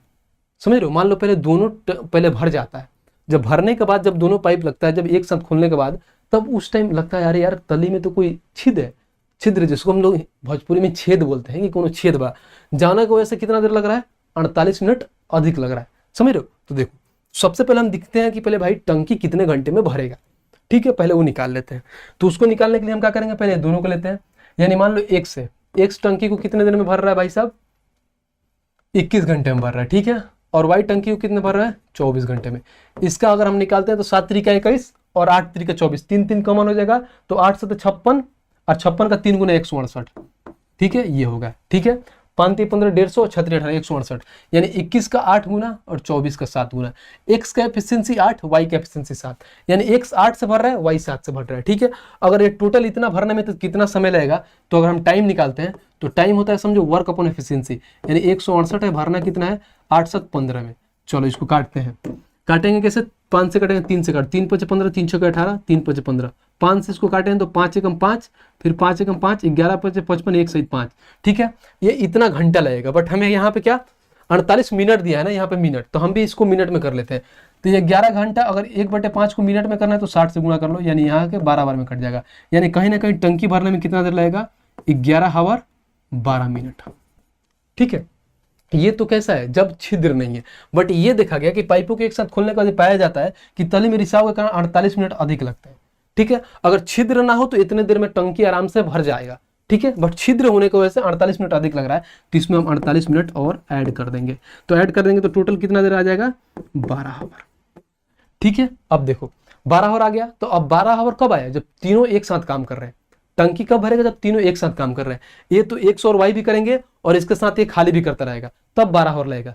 तो अब इसके बाद से हम निकाल लेंगे, क्या बोला है, जब टंकी भर जाती है तो कितने समय में रिसाव उसे खाली कर देगा, ठीक है। जब टंकी भर जाता है तो जो एक सिंगल छोटा वाला रिसाव है उसको कितना देर में खाली करेगा वही निकालना है। तो फिर एक बार और लगा लेते हैं भाई साहब, देखो एक बार और लगाएंगे तो क्या हो जाएगा, एक्स कितने देर में भर रहा था, 21 आवर में, वाई कितने देर में भर रहा था, 24 आवर में। तीनों मिलके कब कर रहे थे, एक्स प्लस वाई, और ये घटा क्या कर रहा था, निकाल रहा था, जो छिद्र वाला काम कर रहा था, निकालने वाला काम कर रहा था। जो जेड कितना हो जाएगा, 12। बस अब इसका एलसीएम ले लेंगे भाई साहब, देखो सेम 12 जो काट जाएगा कि नहीं, 12 का 12 बार छोड़ 168 ही आ जाएगा, तो इसका एलसीएम 168। 21 का 8 गुना, 24 का 7 गुना, 12 कम 12, 12 चौका 48, यानी 14। अब देखो इन दोनों का एफिशिएंसी आ गया हमारे पास, एक एक्स का एफिशिएंसी 8, वाई का एफिशिएंसी 7, यहाँ पर लिख देते हैं एक्स का 8, वाई का 7, ठीक है। अब देखो जेड का एफिशिएंसी क्या रखेंगे, 14 आ जाएगा, यहाँ पे 8 7 15 हो जाएगा, तो जेड का एफिशिएंसी यानी देखो 8 7 15 में से ये एक घटेगा तो कितना हो जाएगा, 8 7 14, एक घटेगा तो 14 आ जाएगा, यानी जेड का एफिशिएंसी कहीं ना कहीं क्या आ गया हमारा, 1 आ गया। तो जेड का एफिशिएंसी यानी जो छिद्र आ रहा है उसका एफिशिएंसी कितना, जो छिद्र पानी निकाल रहा है उसका एफिशिएंसी कितना है, 1। तो वही पूछा है कि तो कितने समय में उस रिसाव खाली, अगर मान लो पूरा टंकी भर जाएगा तो मान लो कि जो रिसाव है वो कितने देर में टंकी को खाली कर देगा। तो सीधी सी बात है, जब खाली कर देगा तो हमें टाइम निकालना होता है, तो वर्क अपन एफिशिएंसी, वर्क कितना है 168, और इसका भाई साहब का एफिशिएंसी कितना है 1, तो 1 खाली कर देगा, यानी सीधी सी बात है 168 घंटे में क्या करेगा वो टंकी को खाली कर देगा, ऑप्शन नंबर डी। तो ये सवाल था, देख लो सवाल किस लेवल का है। पहले तो भाई साहब ये निकालना है कि कितने दिन में भरेंगे, बट भाई साहब जब छिद्र हो जाता है जिसकी वजह से ये 48 मिनट एक्स्ट्रा लाएंगे, फिर ये तीनों लिंक मिल के इतना दिन में ये निकालते हैं, तो इसका यहाँ से हम मान निकालते हैं, फिर दोनों का एफिशिएंसी निकाल के ये तीसरा का एफिशिएंसी आता है, और जो एफिशिएंसी आता है उसके हम लोग टोटल वर्क यहाँ पे निकाल देते हैं। ऐसे ऐसे क्वेश्चन पूछता है भाई, समझ रहे हो क्वेश्चन का लेवल। चलो क्वेश्चन नंबर 13 कह रहा है क्या, ये है मान लो ये संख्या है, इसको p बाई क्यू के फॉर्म में व्यक्त करना है, जहां p और q पूर्णांक है और q नॉट इक्वल क्या होगा, 0 होना चाहिए। चलो ये वाला निकालने का सबसे तरीका क्या होता है, यहाँ पर देखिए सबसे पहले यहाँ लिख देते हैं 4.567, इस पे क्या है बार है, तो देखो निकालने का तरीका क्या है, सबसे पहले पूरा लिख लेते हैं 4567। अब जिसके ऊपर बार नहीं होता है उसको माइनस कर लेते हैं, बार किसके ऊपर नहीं है, 45 के ऊपर, 45, ठीक है। अब देखो पॉइंट के बाद 3 अंक है, बार कितना है 2 अंकों का है, तो 2 अंकों बार है तो 2 9 आ जाएगा, जिस पे बार नहीं है उसके लिए 0 आ जाएगा बस। अब इसको हम कैलकुलेट कर देंगे, हमारा आंसर आ जाएगा। कैलकुलेट करते हैं, देखिए अब देखिए यहाँ पे हो जाएगा 2, यहाँ पे देखिए 6 में से 4 गया 2, फिर यहाँ पे 45 22 डिवाइड बाई 990, कटेगा किसी से, काट के देखते हैं, 11 से कटेगा, ऊपर वाला 4 2 6 5 2 7, 11 से नहीं कटेगा, 9 से 5 4 9 9 से कटेगा, 2 से काट के देखते हैं, 2 से कट जाएगा, 2 2 4 2 2 4, फिर यहाँ पे 2 6 12 2 1 2, फिर इसको काटेंगे 2 चौका 8, फिर 19, फिर 2 19 से 2 9 18, फिर उसके बाद से 2 5 10, यानी हमारा कितना आ जाएगा 22 61 डिवाइड बाई कितना होगा 445। अब देखिए सबसे पहले नीचे हमारा ऑप्शन में क्या आएगा 445, 110 है खत्म, 4, यहाँ पे भी 165 खत्म, यानी ऑप्शन ए हो सकता है, ऑप्शन डी हो सकता है। अब यहाँ पे 4 बार, यानी इसको ये 4 बार में जाएगा, तो 4 से गुणा कर लेते हैं भाई साहब। देखिए 4 से गुणा करते हैं तो 5 चौको 20 हाथ में 2, 9 चौको 36 और 2 38 हाथ में 3 और 4 चौको 16 3 19, 1980। तो 1980 यहाँ पे आ जाएगा कितना 1, फिर यहाँ पे 16 में से 8 गया 8, ठीक है 16 में से 8 गया 8, फिर यहाँ पे कितना बचा 11, 11 में से 9 गया 2, यानी ये हो जाएगा 495, यानी कहीं ना कहीं हमारा आ जाएगा 4 सहित कितना आ जाएगा 281/495, 4 सहित 281/495, ऑप्शन नंबर ए। तो ये है सवाल, इजी सवाल होता है, इसमें कंफ्यूजन नहीं होना है आप लोगों को, कंफ्यूज जिसमें आपको दिक्कत हो, ठीक है, तो इसको कंफ्यूज नहीं करना है। हाँ बाकी और ऐसे एक और चीज़ मैं बताने वाला था, बहुत ऐसे भाई लोग हैं जो हमको बकायदा पर्सनली मैसेज करते हैं, ठीक है, मैंने स्टार्टिंग में जो इंस्टा आईडी दिया था तो उसमें भाई साहब आप लोग जेन्युइन चीज़ें पूछा करिए, ऐसे कोई चीज़ें करिएगा तो उसमें मैं रिप्लाई नहीं देता हूँ। बहुत ऐसे लोग भाई फंड जाते हैं कि भाई आप रिप्लाई नहीं करते हो, क्योंकि भाई हमारे पास टाइम नहीं होता है, ठीक है, कि पर्टिकुलर हर लोगों को रिप्लाई दिए, ठीक है। हमारा ये इंस्टा आईडी है ANURAG फिर _729, ये लिख लेना आपके पास, और जो भी क्वेरी हुआ यहाँ पे आप पूछ सकते हो, ठीक है। चलो नेक्स्ट क्वेश्चन देखते हैं, क्वेश्चन नंबर नेक्स्ट क्या है, क्वेश्चन नंबर नेक्स्ट 14 देखते हैं। 14 नंबर क्वेश्चन क्या कह रहा है, कह रहा है ए, बी और सी किसी व्यवसाय को क्रमशः 10,000 और 12,000 रुपए और 15,000 रुपए की राशि में क्रमशः 5, 6 और 9 महीने के लिए निवेशित करते हैं। यदि लाभ में एक हिस्सा इतना है तो कुल लाभ ज्ञात करें। पार्टनरशिप का सवाल होता है, बहुत ईजी होता है। सबसे पहले ऐसे सवाल को हम क्या करते हैं, रेशियो कर लेते हैं। यहाँ पर 3 0 3 0 खत्म कर देते हैं, 3 0, यानी ए बी सी का रेशियो हमारे पास कितना आ गया, ए बी सी का रेशियो कितना हो गया, पहले 10 12 15, ठीक है। अब देखो राशि क्रमशः 5, 6, 9 महीने के लिए निवेश करते हैं। देखिए यहाँ पे प्रॉफिट दिया है, प्रॉफिट निकालने के लिए फॉर्मूला आता है इन्वेस्टमेंट इनटू टाइम। तो जो हमारा ये है ये इन्वेस्टमेंट का रेशियो है, ठीक है। तो इन्वेस्टमेंट पे इनटू में टाइम से इनटू कर देंगे तो क्या हो जाएगा, हमारा प्रॉफिट आ जाएगा। तो टाइम से इसमें गुणा कर लेते हैं। टाइम कितना है, ये 5 साल के लिए है, दूसरा कितना है 6 साल के लिए है, तीसरा कितने साल का है 9 साल का है, तो हमारा प्रॉफिट आ जाएगा। तो यहाँ पर अब इसको गुणा कर देंगे, इसका हमारा क्या आ जाएगा, प्रॉफिट आ जाएगा। यानी ये हो जाएगा 10 × 5 = 50, ये 12 × 6 = 72, ये हो जाएगा 15 और 135, ये कटेगा नहीं कटेगा। तो यहाँ पर देखिए ये का हिस्सा कितना दिया है, 2500 रुपये दिया है, एक हिस्सा 2500 रुपया। तो कहीं ना कहीं जो 2500 है हमारा, ये कितने का मान है 50 का मान है, और निकालना क्या है, टोटल का निकालना है। तो ये हो गया 50 और 135, 185 में 72 ऐड कर देंगे, ये हो जाएगा 5 2 7 8 7 15 हाथ में 1 और 2, यानी 257, यानी हमें 257 का मान निकालना है। इंटू में 257, चलो इसको काट देते हैं, 0 से 0 खत्म, 5 से कट जाएगा, 50 25 50 बार में ये 0 हो जाएगा, 7 5 35 के बाद हाथ में 3, अब 25 25 125 और 3 128, यानी आंसर हमारा कितना जाएगा 12,850। कहाँ है 12,850, तो ऑप्शन नंबर डी।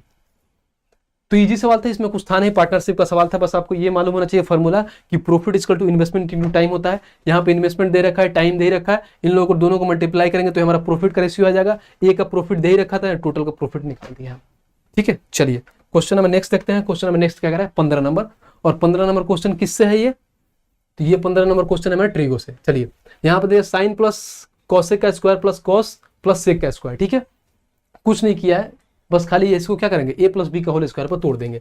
तोड़ते हैं, देखिए साइन का स्क्वायर क्या होता है, साइन स्क्वायर हो जाता है, साइन स्क्वायर है, प्लस कॉसेक स्क्वायर ए हो जाएगा, कॉसेक स्क्वायर है, फिर प्लस में 2 साइन है, इंटू में क्या हो जाएगा कॉसेक है, ठीक है, फिर प्लस, अब यहाँ पे कॉस स्क्वायर ए हो जाएगा, फिर यहाँ पे आ जाएगा प्लस सेक स्क्वायर है, प्लस में 2 कॉस है, इंटू में सेक है। देखो सारे जगह प्लस प्लस है तो माइनस का कहीं खेल ही नहीं होगा। ऑप्शन में यहाँ पे देखो, यहाँ माइनस से खत्म हो जाएगा, यहाँ माइनस से खत्म, यानी 2 ऐसे ही खत्म हो जाएगा, क्योंकि यहाँ पे ये भी प्लस में है, ये भी प्लस में है, तो माइनस में कोई ऑप्शन जो दिया ना ऑटोमेटिक हट जाएगा, क्योंकि माइनस में वैल्यू हमारा नहीं आएगा।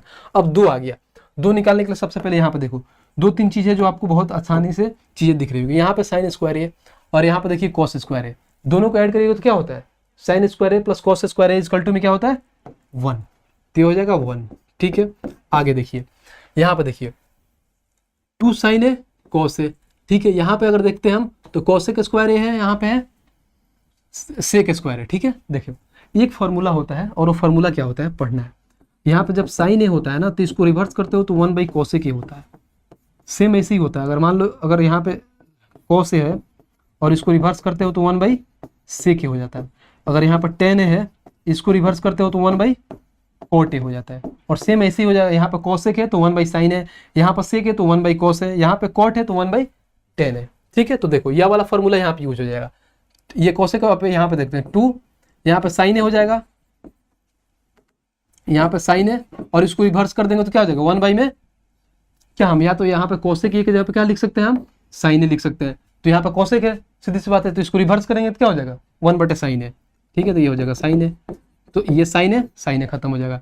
फिर प्लस सेम वैसे ही हो जाएगा, यहाँ पे 2 कोसेक है, ठीक है, तो यहाँ पे 2 ये हो जाएगा कोस है, और इंटू में 1 बाई कोस है, तो ये भी क्या हो जाएगा, कट जाएगा, यहाँ भी आ जाएगा 2, और ये वाला वैल्यू हमें मालूम है सेक स्क्वायर है, यहाँ पे कोसेक स्क्वायर है। अब जैसे जैसे वो लिख लेते हैं, यहाँ पे 1 प्लस में 2 और यहाँ पे प्लस में 2, फिर आ जाएगा क्या, कोसेक स्क्वायर ए प्लस में सेक स्क्वायर ए। ठीक है, अब देखते हैं 2 2 4 1 5 हो जाएगा, प्लस में कोसेक स्क्वायर है और फिर प्लस में सेक स्क्वायर है। कहाँ है हमारा आंसर, 5 प्लस कोसेक स्क्वायर है प्लस सेक स्क्वायर है, ऑप्शन नंबर बी। देखो इसको और बनाने की भी नीड नहीं है, सारे में स्क्वायर था, तो यहाँ पे देखो यहाँ पे स्क्वायर था नहीं तो ऐसे ही खत्म हो जाता, क्योंकि हमको मालूम था कि कोसेक स्क्वायर है और सेक स्क्वायर ये रहेगा, क्योंकि उसको ऐड करने में कुछ हमें वैल्यू निकल के नहीं आता है, तो ये भी ऑप्शन से लिमिट से आप निकाल सकते हो, तो ऑप्शन नंबर बी था। ठीक है, बाकी वैल्यू पुटिंग से बनाओगे लेकिन उसमें भी टाइम ज्यादा लगता है। चलो क्वेश्चन नंबर 16 देखते हैं। क्वेश्चन नंबर 16 क्या कह रहा है, कह रहा है कि एक व्यक्ति 2000 रुपए में 2 शर्ट खरीदी, यदि वह एक शर्ट को 20% लाभ पर और दूसरे शर्ट को 80% लाभ पर बेचता है तो दोनों शर्ट का बिक्री मूल्य बराबर होता है। एक लाइन पढ़ते हुए ये मेरे को समझ में आया, और वो क्या कह रहा है कि जब वो 20% लाभ पे और दूसरे को 80% लाभ पे बेचता है तो दोनों का शर्ट का बिक्री मूल्य क्या होता है, आपस में बराबर हो जाता है। बिक्री मूल्य इन द सेंस आपको क्या समझ में आया, सेलिंग प्राइस आपस में क्या हो जाता है, बराबर हो जाता है। सेलिंग प्राइस निकालते हैं, मान लो पहले शर्ट को हम x मानते हैं, ठीक है, अगर x मानते हैं पहले शर्ट पे 20% का लाभ होता है, 20% का फ्रैक्शन वैल्यू 1/5, यानी कहीं ना कहीं 5 की चीज कितना में जा रहा है 6, ये बराबर है किसके, y के, दूसरे शर्ट के, दूसरे शर्ट को कितने पे 80% पे बता रहा है, 80% का वैल्यू होता है 8/10 यानी 4/5, यानी कोई ना कोई चीज 5 से कितने में जा रही है, 9 में जा रही है। अब इसको बराबर कर देंगे तो ये 5 से 5 खत्म हो जाएगा, तो 6x बराबर में क्या हो जाएगा 9y।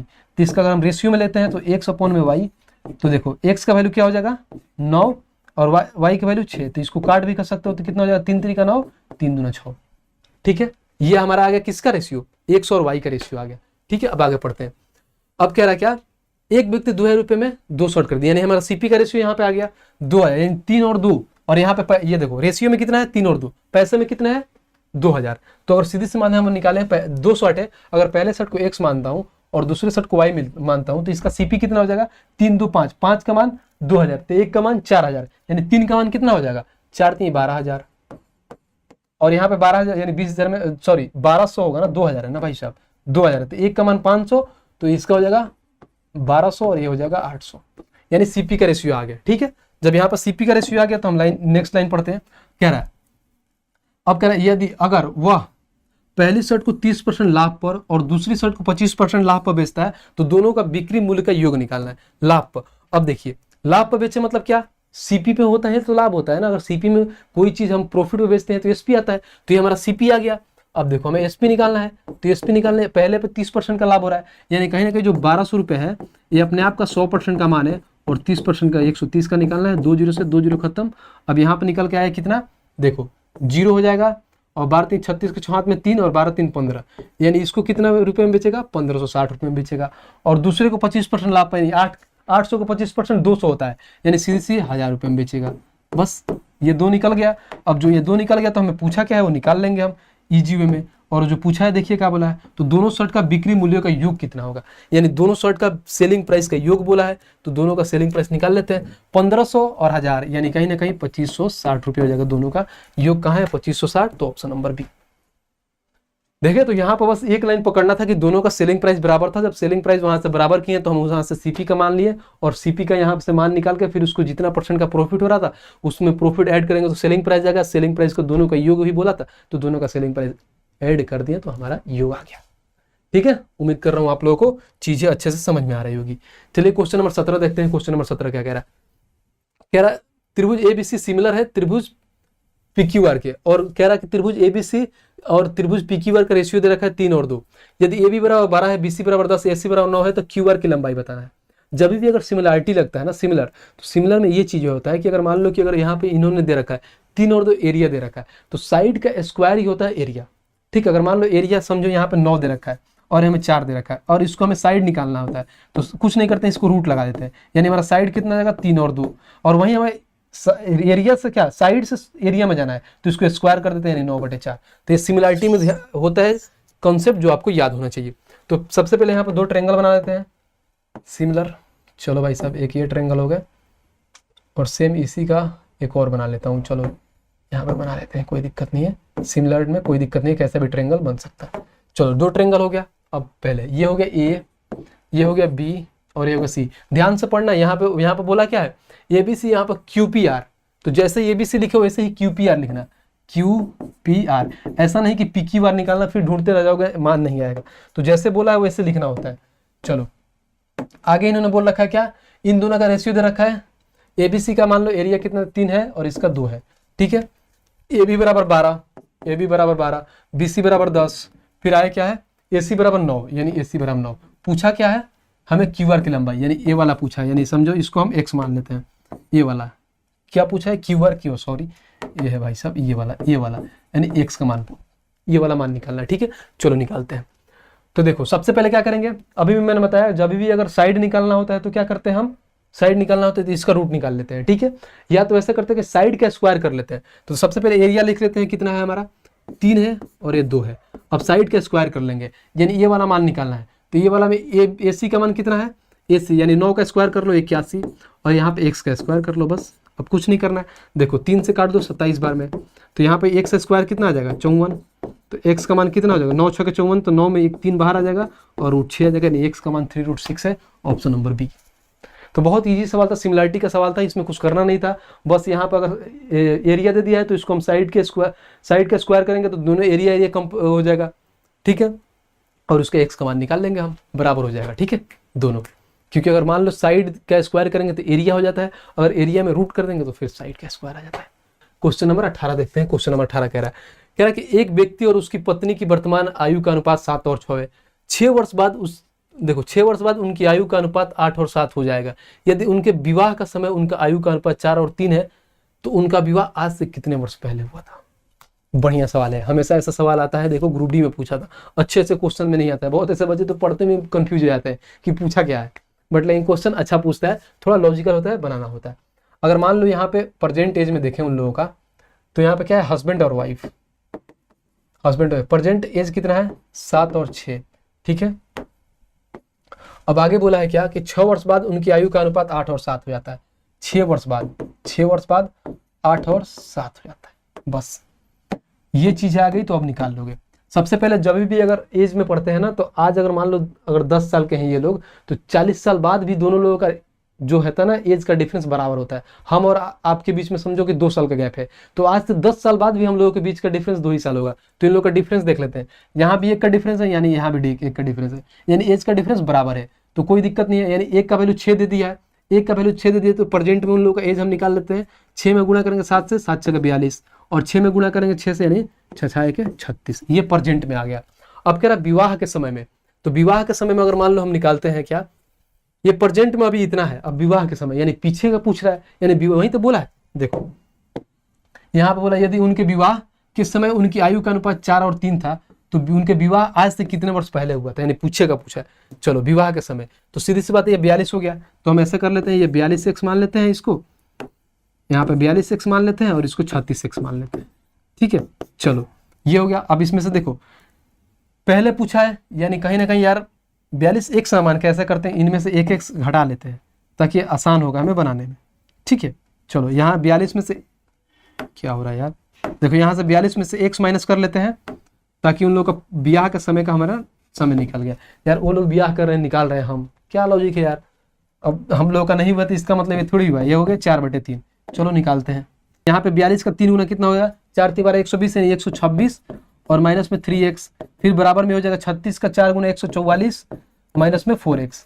अब देखिए कुछ नहीं करना है, यहाँ पे देखिए ये 3x है, इधर 4x है, तो माइनस 3x इधर आएगा, प्लस में 4x हो जाएगा। 4x में से 3x घटेगा क्या हो जाएगा, x बराबर में 144 इधर है, 126 उधर जाएगा, माइनस हो जाएगा। तो 126 में 4 ऐड करोगे कितना हो जाएगा, 130 और 14 18, यानी x बराबर 18 आ जाएगा। तो यही तो पूछा है कि कितने वर्ष पहले हुआ था, तो 18 वर्ष पहले, तो ऑप्शन नंबर ए। देखा सवाल, तो ये होता है थोड़ा कंफ्यूजन होता है इसमें, बच्चे कंफ्यूज हो जाते हैं कि आगे जाना है कि पीछे जाना है, तो थोड़ा लॉजिकल सवाल पूछता है और अच्छा सवाल पूछता है, ठीक है। चलो नेक्स्ट क्वेश्चन देखते हैं। क्वेश्चन नंबर 19 देखते हैं। क्वेश्चन नंबर 19 का कह रहा है कह रहा एक चोर जिसकी गति 8 किलोमीटर प्रति घंटा है एक पुलिस वाले से भाग रहा है जिसकी गति 10 किलोमीटर है। चोर की गति 8 किलोमीटर प्रति घंटा है और पुलिस की गति 10 किलोमीटर प्रति घंटा है। यदि चोर पुलिस वाले से 100 मीटर आगे है, ठीक है, चोर भाई साहब पुलिस से 100 मीटर आगे है, तो पुलिस वाले चोर को पकड़ने में कितना समय लगेगा? टाइम पूछा है। जब भी देखो, अगर मान लो ये भाई साहब हमारे पुलिस भाई साहब है, ठीक है, ये भाई साहब हमारे चोर भाई साहब है, इन दोनों के बीच का डिफरेंस कितना है? 100 मीटर। तो जो ये 100 मीटर अगर मान लो पुलिस कवर कर लेगी, ये 100 मीटर, तो चोर को पकड़ लेगी, सीधी सी बात है, क्योंकि जो डिफरेंस होता है उसी को तो हमें कवर करना है, सीधी सी बात है। तो 100 मीटर कवर कर लेगी तो हमारा पता चल जाएगा कि चोर कितने टाइम में पकड़ा जाएगा। तो टाइम निकालते हैं, तो टाइम होता है क्या? डिस्टेंस अपॉन स्पीड, ठीक है। डिस्टेंस क्या दे रखा है? 100 मीटर, ठीक है, 100 मीटर। अब स्पीड देखो, स्पीड यहाँ पर दोनों लोगों का स्पीड काउंट होगा, चोर भी भागेगा पुलिस भी भागेगा, क्योंकि भाई रुके थोड़ी रहेंगे, भागे रहेंगे। तो देखो जब भी अगर सेम डायरेक्शन में जाते हैं, अगर जब सेम डायरेक्शन की बात होती है तो S1 माइनस S2 होता है। अगर अपोजिट डायरेक्शन की बात होती है, ठीक है, अपोजिट डायरेक्शन में जा रहे हैं तो S1 प्लस में S2 होगा। तो यहाँ पर सेम डायरेक्शन में जा रहे हैं क्योंकि इधर से चोर भी भाग रहा है, इधर से पुलिस भी भाग रही है, सेम डायरेक्शन, यानी दोनों का डिफरेंस ले लेंगे। तो डिफरेंस ले लेंगे क्या आ जाएगा? यानी 2 किलोमीटर पर घंटा हो जाएगा, 2 किलोमीटर पर घंटा। ऊपर डिस्टेंस क्या दे रखा है? मीटर में दे रखा है, ये किलोमीटर में दे रखा है, टाइम मिनट में दे रखा है। तो सीधी सी बात है, जो किलोमीटर होता है उसको क्या करेंगे? मीटर में चेंज करेंगे। किलोमीटर को मीटर में चेंज करने के लिए क्या करते हैं? किलोमीटर बड़ा यूनिट होता है तो छोटे यूनिट में जाने के लिए करते हैं 5/18, यानी सीधी सी बात है किलोमीटर को हम चेंज करते हैं मीटर में तो 5/18 से क्या करते हैं? गुणा करते हैं। वहीं अगर मीटर को अगर किलोमीटर में जाते हैं तो 18/5 से गुणा करते हैं। तो ये चीजें ध्यान देना है आप लोगों को। तो बस यहाँ पर चेंज कर लेंगे, चेंज करेंगे तो क्या हो जाएगा? 5/18, तो 18 को ऊपर भेज देते हैं ताकि आसानी होगा। 18 हो जाएगा हमारा ऊपर। अब गुणा कर लेते हैं, ये देखो 10 से 1 दिवस खत्म, यानी हमारा सीधे समय कितना आएगा? 180 सेकंड आएगा। बट यहाँ मिनट दिया है तो 60 सेकंड में कितना होता है? एक मिनट। तो डायरेक्ट इधर 60 से भाग कर देंगे तो यानी हमारा सीधी सी बात है 3 मिनट आ जाएगा। और 3 मिनट कहाँ है? तो ऑप्शन नंबर ए। तो ये लल्लू सवाल था, इस सवाल में कोई दम नहीं था। चलिए नेक्स्ट क्वेश्चन देखते हैं, क्वेश्चन नंबर 20 देखते हैं। क्वेश्चन नंबर 20 क्या कह रहा है? कह रहा है यदि एक गोले की त्रिज्या 2 सेंटीमीटर बढ़ा दी जाए तो उसका पृष्ठीय क्षेत्रफल 704 वर्ग सेंटीमीटर बढ़ता है, तो बाई का मान इतना रहेगा, तो उस गोले की नई त्रिज्या क्या होगी? ठीक है, रेडियस पूछा है। तो सबसे पहले गोले का 2-3 चीजें लिख लो। गोले का वॉल्यूम क्या होता है? 4/3 πr³, ठीक है। अगर मान लो गोले का लेटरल सरफेस एरिया और इक्वल टू में होता है टोटल सरफेस एरिया, दोनों सेम होता है 4/4 πr²। Lateral surface area total surface area गोला का बराबर होता है, ठीक है। तो मान लो गोला का ये एक मान लेता हूँ 4 πr², ठीक है, और दूसरा है 4 πr²। चलो सेम ही मान लेते हैं। कह रहा है यदि एक गोले की त्रिज्या में 2 सेंटीमीटर बढ़ा दी जाए तो उसका पृष्ठीय क्षेत्रफल 704 सेंटीमीटर बढ़ जाता है। अगर मान लो इसमें 2 सेंटीमीटर बढ़ा देता हूँ तो क्या हो जाएगा? 4 π, अगर मान लो इसमें 2 सेंटीमीटर r+2 का स्क्वायर बढ़ा देता हूँ तो इसमें क्या होता है? ये होता है 4 πr² माइनस में 704। अगर बराबर करते हैं क्योंकि ये बढ़ जाता है तो उसका पृष्ठीय क्षेत्रफल बढ़ जाता है, यानी दूसरे ये वाला अगर मान लो ये बढ़ जाता है तो अगर मान लो बराबर करने के लिए तो माइनस करेंगे। तो देखो अब इसको कैलकुलेट करेंगे तो हमारा आंसर आ जाएगा 4 πr+2 का होल स्क्वायर, इधर इसको माइनस कर लेते हैं तो हो जाएगा 4 πr² बराबर में 704। इसको बराबर को उधर भेज देते हैं, ठीक है।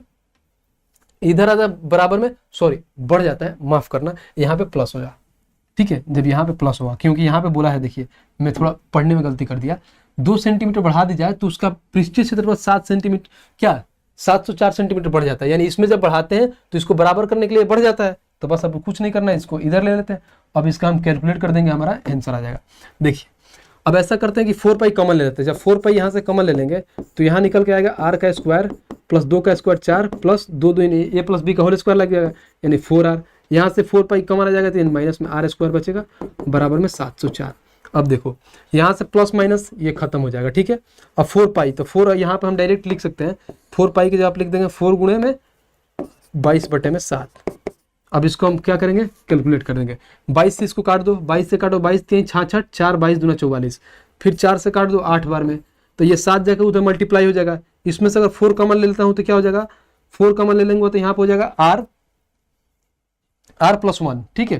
यहाँ से अगर मान लो अगर मैं 4 कॉमन लेता हूँ तो ये हो जाएगा 1 प्लस में r, ठीक है, और इक्वल टू में क्या हो जाएगा? 8 7 56। तो अगर इसको 4 से काट दो तो 13 चौका क्या हो जाए? 13 चौका 52, 14 चौका 56, यानी 14 आ जाएगा। तो r लेंगे तो 1 माइनस हो जाएगा, तो 14 में से 1 माइनस हो जाएगा तो r बराबर में 13। जैसे यहाँ पर रेडियस 13 आया, मैं यहाँ पर गया और ऑप्शन नंबर डी मार दिया। जैसे ऑप्शन नंबर डी मार दिया, सीधी सी बात है हमारा एक नंबर कट गया और जो माइनस वाला है वो भी कट गया, क्योंकि मैंने क्वेश्चन ध्यान से पढ़ा ही नहीं। क्योंकि क्वेश्चन में पूछा क्या था वो तो ध्यान से पढ़ना था मेरे को, और वो पूछा ये था कि देखो उस गोले की, माफ करना भाई साहब इसको हम ले लें, किधर गया, उस गोले की नई त्रिज्या पूछा, यानी नई रेडियस पूछा है हमें। हम तो ये पुराना वाला निकाला है ना, नई रेडियस क्या थी r+2, ये तो पुराना वाला था, इसमें r+2 करेंगे तो हमारा नई रेडियस आ जाएगा। तो सीधी सी बात है पहले रेडियस 13 था, इसमें 2 ऐड करेंगे यानी नई रेडियस हमारा 15 आएगा। तो ऑप्शन नंबर क्या हो जाएगा, ऑप्शन नंबर बी, ये डी गलत हो जाएगा। तो क्वेश्चन को ध्यान से पढ़ना होता है एग्जामिनेशन हॉल में, नहीं तो ऐसी छोटी छोटी गलतियां हो जाती हैं कि सारे क्वेश्चन सॉल्व करने के बाद भी जाके at the end of last में गलत कर दोगे।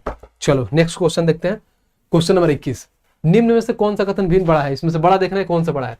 देखो जब भी ऐसा सवाल आता है ना, या सिंप्लीफिकेशन का सवाल होता है, उसमें पूछता है 60 सेंटी डिस्टेंस का, तो देखो नीचे वाला बेस, देखो बेस सेम है, सेम नहीं है मतलब सेम कर दो। जब नीचे वाला बेस सेम हो जाता है ना, तो जो ऊपर वाला वैल्यू बड़ा होती है वो बड़ा हो जाता है, और ऊपर वाला वैल्यू छोटी होती है वो छोटा हो जाता है। तो बेस सेम करने के लिए क्या करेंगे, देखो सबसे बड़ी संख्या 42 है, सबको 42 बनाए थे, तो 42 बनाने के लिए इसमें क्या करेंगे, 6 से गुणा करेंगे। जब नीचे 6 से करेंगे तो ऊपर भी 6 से गुणा करेंगे, तो ऊपर कितना हो जाएगा 30, नीचे हो जाएगा कितना 7 6 42, ठीक है। 14 3 42, तो ऊपर भी 3 से 29 27 बट्टे में 42, फिर 21 दूना 42, 16 दूना 32 बट्टे में 42, फिर यहाँ पे 29 बट्टे में 42।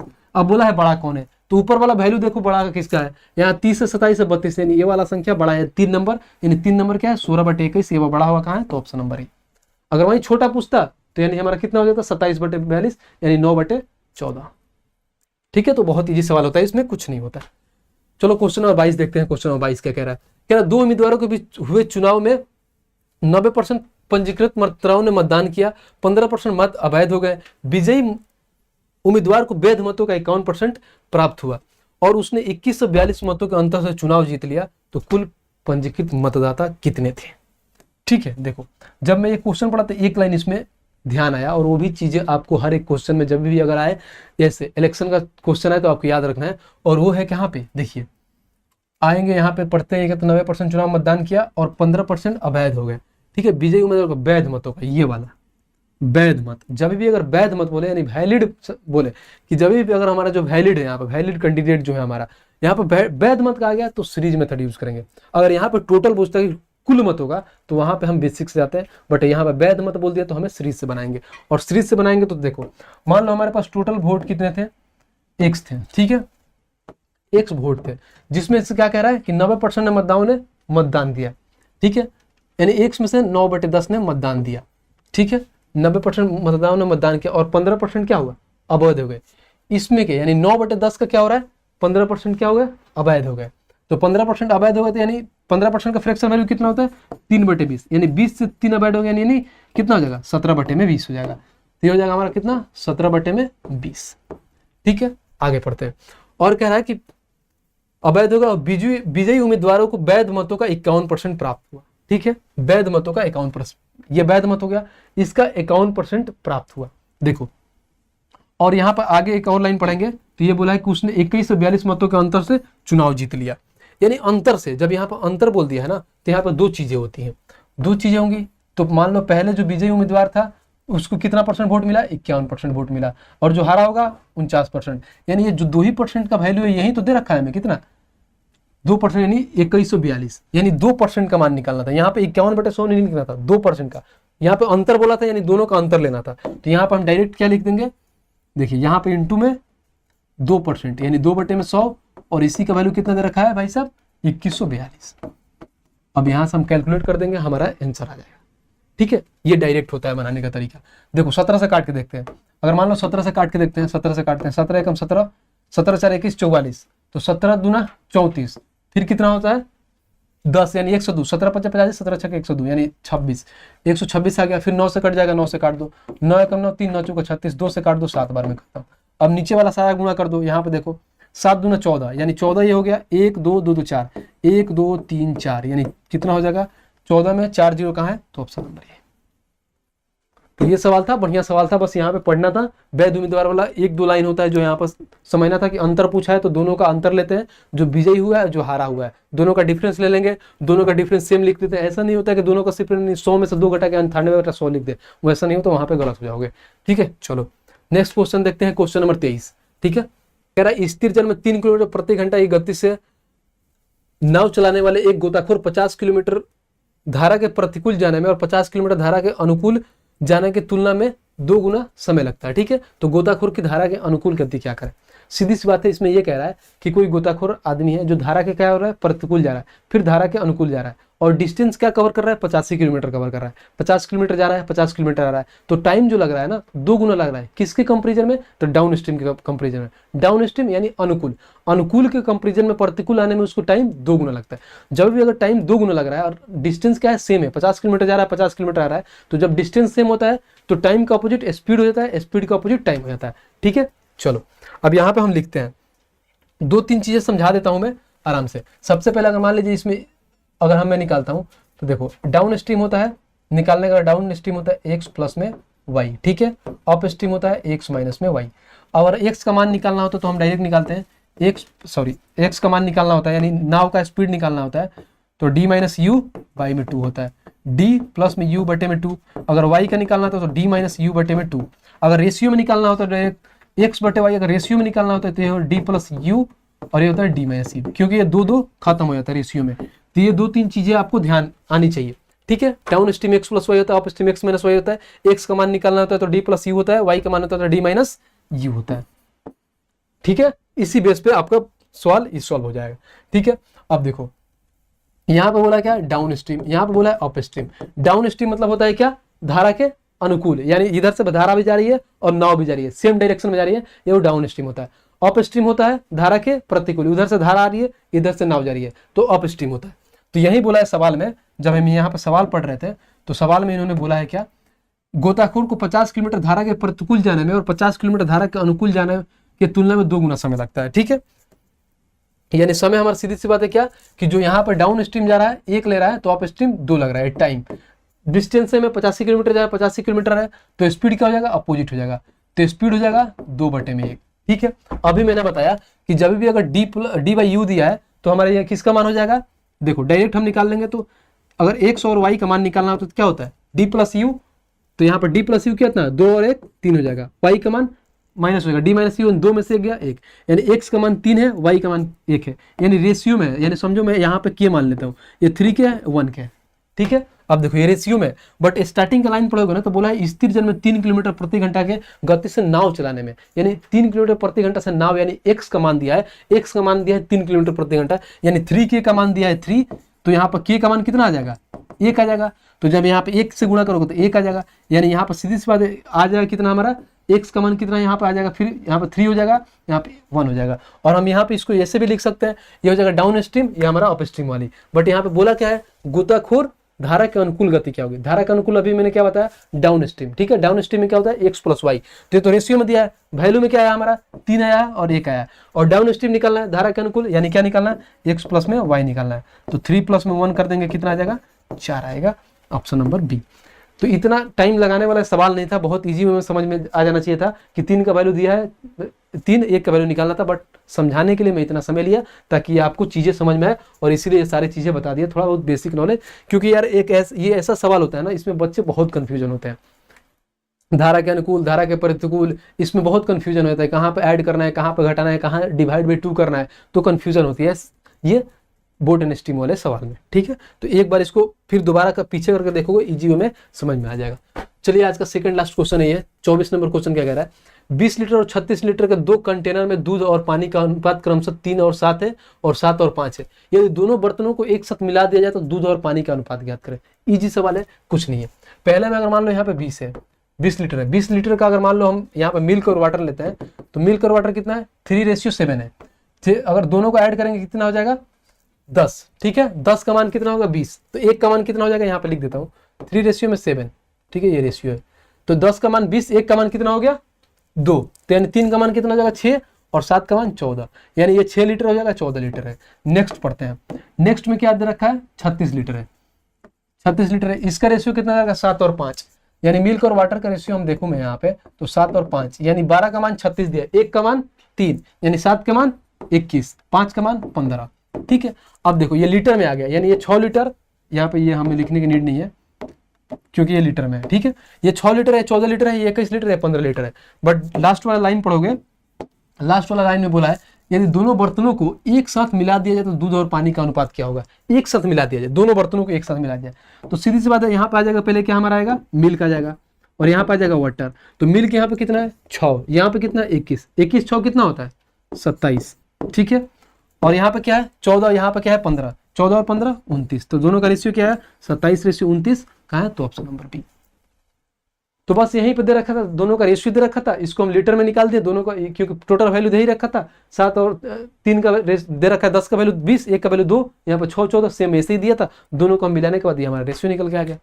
तो इजी सवाल था, इस सवाल में ज्यादा दम नहीं था।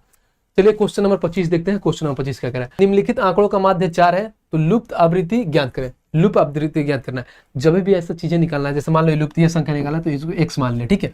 देखो माध्य निकालना है तो माध्य क्या करते हैं, पहले इन दोनों को मल्टीप्लाई करते हैं, इन दोनों को मल्टीप्लाई करते हैं, इन दोनों को मल्टीप्लाई करते हैं, और एफ वाले जो फ्रीक्वेंसी वाली संख्या है इसको हम लोग ऐड करके डिवाइड कर देते हैं, ठीक है। सेम वही संख्या है जैसे हम लोग एवरेज निकालते हैं, ऊपर टोटल जितना संख्या आता है मल्टीप्लाई कर देते हैं, नीचे वाले संख्या का करते हैं मल्टीप्लाई करके ऊपर ऐड कर देते हैं, फिर नीचे वाले संख्या ऐड करके घटा देते हैं, सॉरी डिवाइड कर देते हैं, ठीक है। तो इसमें कुछ नहीं होता है, देखो बनाते हैं। अगर माध्य निकालना है तो क्या करेंगे, 3 त्रिका 9, फिर प्लस, फिर यहाँ पे 5 चौका 20, फिर प्लस, फिर यहाँ पे 9 में 1 से गुणा करके 9x, फिर प्लस, यहाँ पे 8 दूना 16, डिवाइड बाई में क्या हो जाएगा हमारा, जोड़ लेते हैं, 4 3 7 और 8 7 15 प्लस में x, और हमारा टोटल माध्य कितना है, देखो माध्य कितना है हमारा तो 4 है। बस अब इसको हम सोल्यूशन कर देंगे, हमारा आंसर आ जाएगा। ऊपर देख लो 20 और 9 29, 29 में 16 करोगे 45, 45 प्लस में 9x बराबर ये 15 ऊपर चल, 15 चौका 60 और प्लस में क्या हो जाएगा 4x, ठीक है। इधर 9x है इधर 4x है तो इधर लाओगे तो 5x हो जाएगा। 60 में से इधर अगर मान लो 45 घटाओगे तो 15 हो जाएगा, तो x बराबर हमारा 3 आ जाएगा। यही हमारा आंसर है। कहाँ है x बराबर, ये कट जाएगा तो x बराबर 3 है, तो ऑप्शन नंबर डी। इजी सवाल था, इस सवाल में कुछ करना है था ही नहीं। इसका इससे मल्टीप्लाई, इसका इसके मल्टीप्लाई, इससे मल्टीप्लाई, इससे मल्टीप्लाई करके सारे संख्या को ऐड कर देंगे, फिर नीचे वाले संख्या को ऐड करके और फिर जो टोटल माध्य है इसको आके इधर मल्टीप्लाई कर देते हैं, फिर यहाँ पे इसका कैलकुलेशन करेंगे तो हमारा आंसर आ जाएगा, ठीक है।